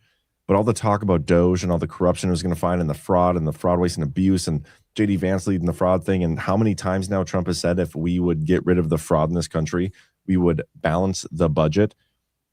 The two ways he said it, minimum, the entire fraud makes up for $1.7 trillion.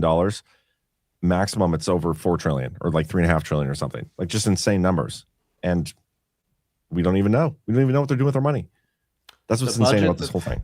The budget that the government makes up and funds no matter what. It's not like, guys, it's not like if they don't get enough tax receipts, they don't fund the government. They fund the government by sitting in a room and deciding that the government is now funded. Yeah. And then they steal other money that they have printed out of thin air that is in your bank account. So it's just as simple as it is. It's just the way it is. And again, I'm somebody who did pay my taxes like a bitch. But the reason I try to be honest... You don't get to talk about it. You don't get to talk about it. About paying my taxes? You paid your taxes? Yeah. You can't lecture people on not paying taxes if you paid your taxes? I know. I wonder how many people in Badlands pay their taxes. Most, I would say. You think so? I mean, yeah, I don't know. We talked about this a lot at GARP because it is one of those, it's like the last frontier type of thing. And I've had, like, on a real note, I've had real conversations with G Money about this topic because obviously he's the patron saint of FUG'em. And he has admitted that he acknowledges his attack surface is very small, right? So that I'm not defending paying taxes. I'm explaining why I do. It is protection money against a criminal cabal. The same way as if you were living in Southie, you would pay the Winter Hill Gang. It's just the way it is. And there were some brave ass dudes who didn't pay the Winter Hill Gang. How did their families end up? Not so good. So if the gang that you don't want to pay is the government, the most powerful criminal network ever assembled, it depends on how much power you still think they have. Yeah. And if you have a wife and a house and land, you know, you don't actually own any of these things. We all know these things. But if you have that stuff... You kind of own your wife. Yeah, that's true. That is the one thing you own.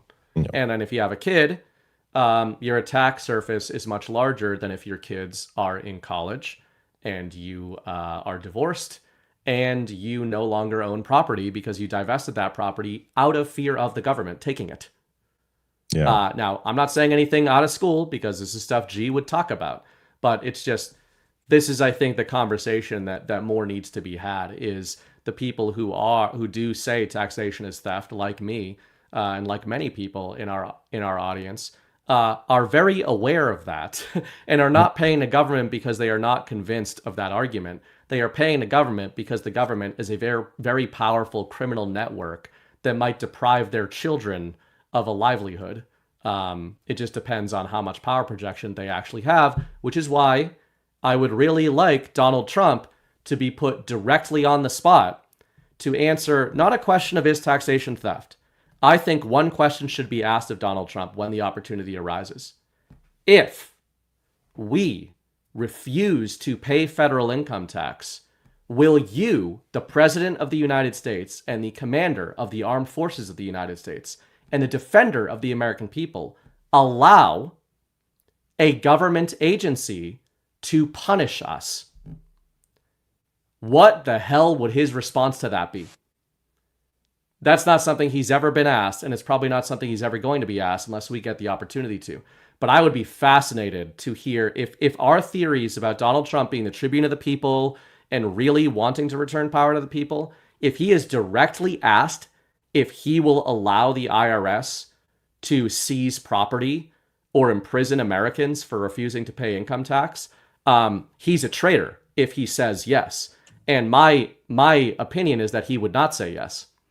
Yeah, So I mean, I have a laundry fascinating to list see. of tax questions I want to ask him. That's why I want to get an interview with him and why I posted that video a while back. And everything you said, I totally get it.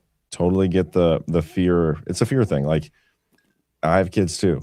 I have a home I'm in too. I have these things, and like, but at some point, like, if we all just keep living in fear all at the same time, it's never going to change. Like, it's eventually, and I'm not, eventually, like, we have to all in unison step off that ledge together and just hope some of us survive the fall, you know? And Pretty much. I don't know, but you're absolutely right. Like, this question needs to be presented to Trump, but nobody's got the balls to do it. I'm working my way up the food chain. gotten a couple congressmen now, and just need to get in front of Trump. The only one who agreed with us openly, Trump now is super mad at all the time. Oh, Marjorie Taylor Greene is the only sitting congressperson, as far as I'm aware, that has openly called for an American tax revolt. So whatever you think of her, that is an unabashedly based take, even if she is just saying it to pander to people. And guess what? By the way, guys, you should want politicians, including the bad ones that you don't like, to beg at your feet for your approval. They should be groveling. Chris Paul uses the term groveling all the time because it's an inversion, right? The president should be groveling at our feet. Please tell me, American people, what should I do for you today? Please. Don't be angry with me. Don't be upset with me. What can I do to serve you as your servant? Because that's what they are, which is another way of framing his little FISA comment there of I would give up the rights as an American citizen. Technically, you actually do that when you become the president because you agree to, or a congressman, you agree to no longer be a civilian or a citizen. You are a servant, and you should be treated as such. If you're a really good servant, then you'll be treated as a really great servant and remembered accordingly. But if you act like somehow you're in charge of us, that's not really how this was supposed to work. Yeah. A couple of things I want to get to before we sign off. It's getting a little late here, and I'm starting to hit my wall. I have to be up early with the frigging kids tomorrow. I want to read this from Trump. We can do a little sovereign alliance hit.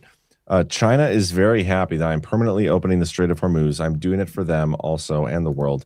The situation will never happen again. They've agreed not to send weapons to Iran. President Xi will give me a big fat hug when I get here. I get there in a few weeks. We are working together smartly and very well. Doesn't that beat fighting? But remember, we are very good at fighting if we have to. Far better than anyone else. President Donald J. Trump. They're going to hug it out, and I hope they do. Yeah. Yeah. This big old gay hug. This is not only funny.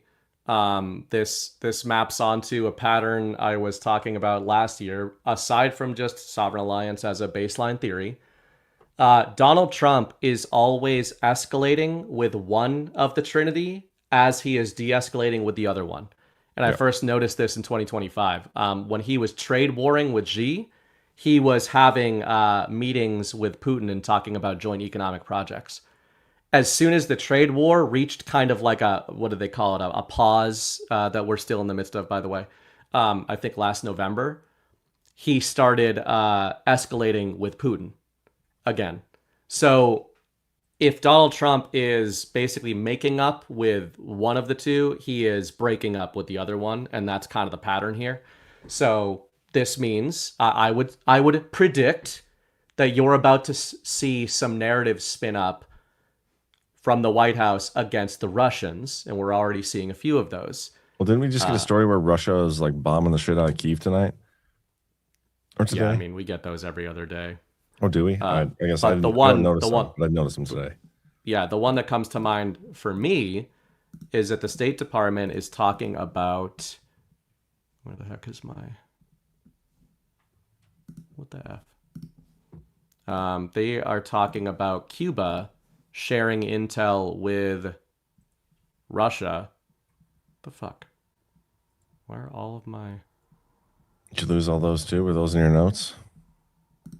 No, it's just not working right. Hold on. Okay, here we go. This was the Badlands report on it. State Department says Cuba linked to thousands of fighters supporting Russia in Ukraine war. So Trump admin has informed Congress Cuba has contributed fighters to support Russia's war in Ukraine while also providing diplomatic and political backing to Moscow. So this is the U.S. State Department that's saying this. And whether that's true or not doesn't matter. What matters is they are positioning, I think they're laying the groundwork for a Cuban Missile Crisis rerun, which I've been saying since 2022. And I did doubt that last year, but it looks like they're spinning that up again. Yeah. We've been told Cuba's next in the definitely real and not at all fake regime change wars happening. And who does that pull? You'd be like, well, how would Cuba represent an escalation? Because, narratives are supposed to escalate. They're not supposed to, if you're plot narratives, I mean. you can't de-escalate after that. So if you're building to some sort of culmination, going from an Iranian disentanglement operation to Cuba is taking a step backwards, which is why I was confused initially by the order of events. I thought we were going to go Venezuela, then Cuba, then Iran, but we didn't. Well, how do you make Cuba bigger than Iran from a narrative perspective? You have the Russians come in and say, actually, no, we're gonna step in here. So I think the Trump posturing with Xi, with alignment with him, is interesting, and it's also interesting in light of this report that came out today, wherein we have the Russians vowing to fill China's energy resource gap amid the Hormuz crisis in a Lavrov-Xi meeting. So there's a couple tidbits in there that I think are the signal. It's no secret that Russia and China are aligned. China, the premier purchaser or their premier source of energy is Russia. It already has been before the Iran situation. 20% of their energy, we're told, comes from the Strait of Hormuz, China. Russia is basically saying, we're going to make up the difference there and backstop China. Now, how are they going to make up the difference? Well, Russia is going to use its unsanctioned oil at sea and deliver it to China instead of other Asian nations. And this is the oil that Donald Trump and the State Department 2 weeks ago unsanctioned. So the unfrozen Russian oil is going to China. So Donald Trump has alleviated the energy pressure on only two nations during the Iranian knot, Russia and China. And now we have them aligning with each other, which is why the intellectual media has no idea how to frame this, because they are accurately pointing out Donald Trump's energy moves in Iran are helping Russia, and now Russia is helping China using that relief from the United States. But who is not being helped by this? Europe, which we've talked about a lot. But in that article, they talk about Asia. The rest of Asia is fucked right now because of the Strait of Hormuz. Japan, Indonesia, Southeast Asia, these countries are all getting hurt way worse by the Iran situation than our enemies. And I would just say that's because they're not our enemies. But, posturing. Yeah. And I just thought it was interesting that the only countries benefiting from the Iran situation are the ones we're told Trump is warring with. I saw a story today that Saudi Arabia is basically going to be closing up the Live Gulf because of the Iran war and the Gulf situation. Right. So I thought that was interesting. But you're right. I mean, a lot of people are pushing the opposite narratives of what you just said. But when you look into the stuff, actually, it's much more sovereign alliance-y than people realize. But yeah, interesting stuff. I don't think I have anything else I want to talk about. Are you good with reading boosts? I'm good. All right. I don't know if we have ones from last week. We have 1027JS left $20. Said thanks for all you guys do. And then last week we had 1027JS said happy Gart guys for $20. We had son of, thank you, Joe, fellow North Dakota. We had son of Kaczynski. Love this for $5. Says, I love the new ad for soft disclosure, but something tells me that Angel is Michelle Obama wearing a John mask. That's a weird thing to think, but it could be. Then we have Butters for $54. Last Wednesday said, just wanted to send my continued love and respect to John et al. Your seemingly tireless battle for truth helps me make sense of the chaos and shenanigans. For what it's worth, Rudolf Steiner said 100 plus years ago that the heart is not a pump. So, yeah, where did we talk? I don't remember where we talked about that on. But that's funny. Okay, then we got a bunch of rants here we'll go through. Ty, 12 Indie Boys, for $5, is asking for a friend. How long can we talk about Nashville Gart, and how soon can we only talk about Deadwood Garts? By the way, I was working when tickets were released. Got to pay for them. Aren't you in Florida? Why are you working on vacation, bro? I don't make the rules, Ty. I'm just saying that you were not the first. Not the first, but certainly not the last. Prioritizes work over Gart, apparently. Gosh, I can't wait for Deadwood. I haven't gambled in so long. I can't wait to get down there and hit some tables. And we're going to do a little golf tournament the day before, too. It's going to be amazing. Nice. It's going to be fun stuff. Yeah. Heckling. Yeah. Rave Daddy 523. Rave Daddy 523 for $10. I love meeting you guys. Nashville was so amazing for my first Gart. Trying to keep up with everything going on all at once was discombobulating, but next Gart, I will be more prepared to handle that. Yeah, great to meet you too, Rave Daddy. Hell yeah. Long time supporter. Keith O'Higgins for $1. It was a very awkward woman-a-pause for sure. Post-moon period lady. That was a interesting woman-a-pause. Good to see Keith back after his Lenten, giving up the dollar rants for Lent. Jester 3334 for $10, and it was great to see him at Gart as well. As the resident Chris Paul freak, I've already bought my Deadwood tickets, hotel room, and plane tickets. Prepare your livers. Old fashions and whiskey ginger shall flow. Damn straight. Hell yeah. He was awesome to hang out with. Yeah. Bought us a few drinks. Good dude. Who was I just thinking of too? That was cool to hang out with. It was his second Gart. Evan was there. Evan is exactly who I was thinking of. Yeah. Yeah. I was trying to think of his name. Matrix. Escape the Matrix. Yeah. Evan, I think that was his second one. So he's a maximalist. He was quite mimetic in the background of he had a couple good memes. That's one thing. I'm like Nashville. I was kind of bummed out because I didn't get there as early as I wanted to, and I didn't get to stay as late as I wanted to because I had to get back, and so I didn't get to hang out with people as much as I typically would or would want to. Or Deadwood. I'm pretty sure the stars are aligning. Like assless chaps. Well, yeah, assless chaps for sure. But then also I'll get to come down a little early and stay a little later and hang out with people, which I'm just very much looking forward to. It's my favorite part about it. Soup kitchen. Yeah.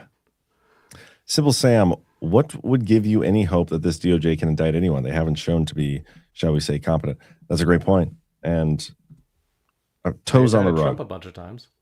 Yeah. True. But no, I absolutely get what you're saying. And I've been saying that since basically day one. It's like, until it happens, guys, we should probably keep talking about how it hasn't happened yet. And it's okay to complain about it. But I was told, like, you're just panicking and dooming and all that stuff. Yet here we are. Still haven't had a single thing. One with Cats. I read this one already, but I'll read it again. Thoroughly enjoyed hanging out with you guys in Nashville. Great panels. We'll see you again in Deadwood. Looking forward to seeing you again as well. Hammer Guy 35, the best power hour ever. He sent that while you were missing from the show, and I totally agree with him. G Fontes 119, have you looked into the NVPIC with Virginia just passing the law to be the 17th state to be included in showing how fake and gay they think presidential elections might be in the future? Yeah, the National Popular Vote Interstate Compact. It's if they get enough states to do this, basically whoever gets, like, the states would give their electors to whichever person gets the popular vote, which is absurd. But I wouldn't be surprised if that comes sooner rather than later. Definitely shows how fake shit is. One with Cats again. For those of you near San Antonio, we're having a meetup this Sunday, April 19th at 2 p.m. Stoneworks at the Rim. Details on the events page. Check it out, guys. Get to your local meetups, badlandsmedia.tv/events. Keith O'Higgins, I made a huge mistake buying AI Amish bots. The sex bots are free, but I'm going through a ton of soft disclosure lotion. Good news for you, Keith, is there's a big discount today. Promo code REVOLT. The final demand, hearing you guys talk about raw views, unique viewers, etc. It would be great to get a conversation on OnlyLens about how things work behind the scenes for podcasters. The majority of us have no idea. It would be interesting. The majority of podcasters have no idea either. Let me tell you that. Yeah. Maybe I'll talk about that on one of my Daily Herold shows sometime. Yeah. We should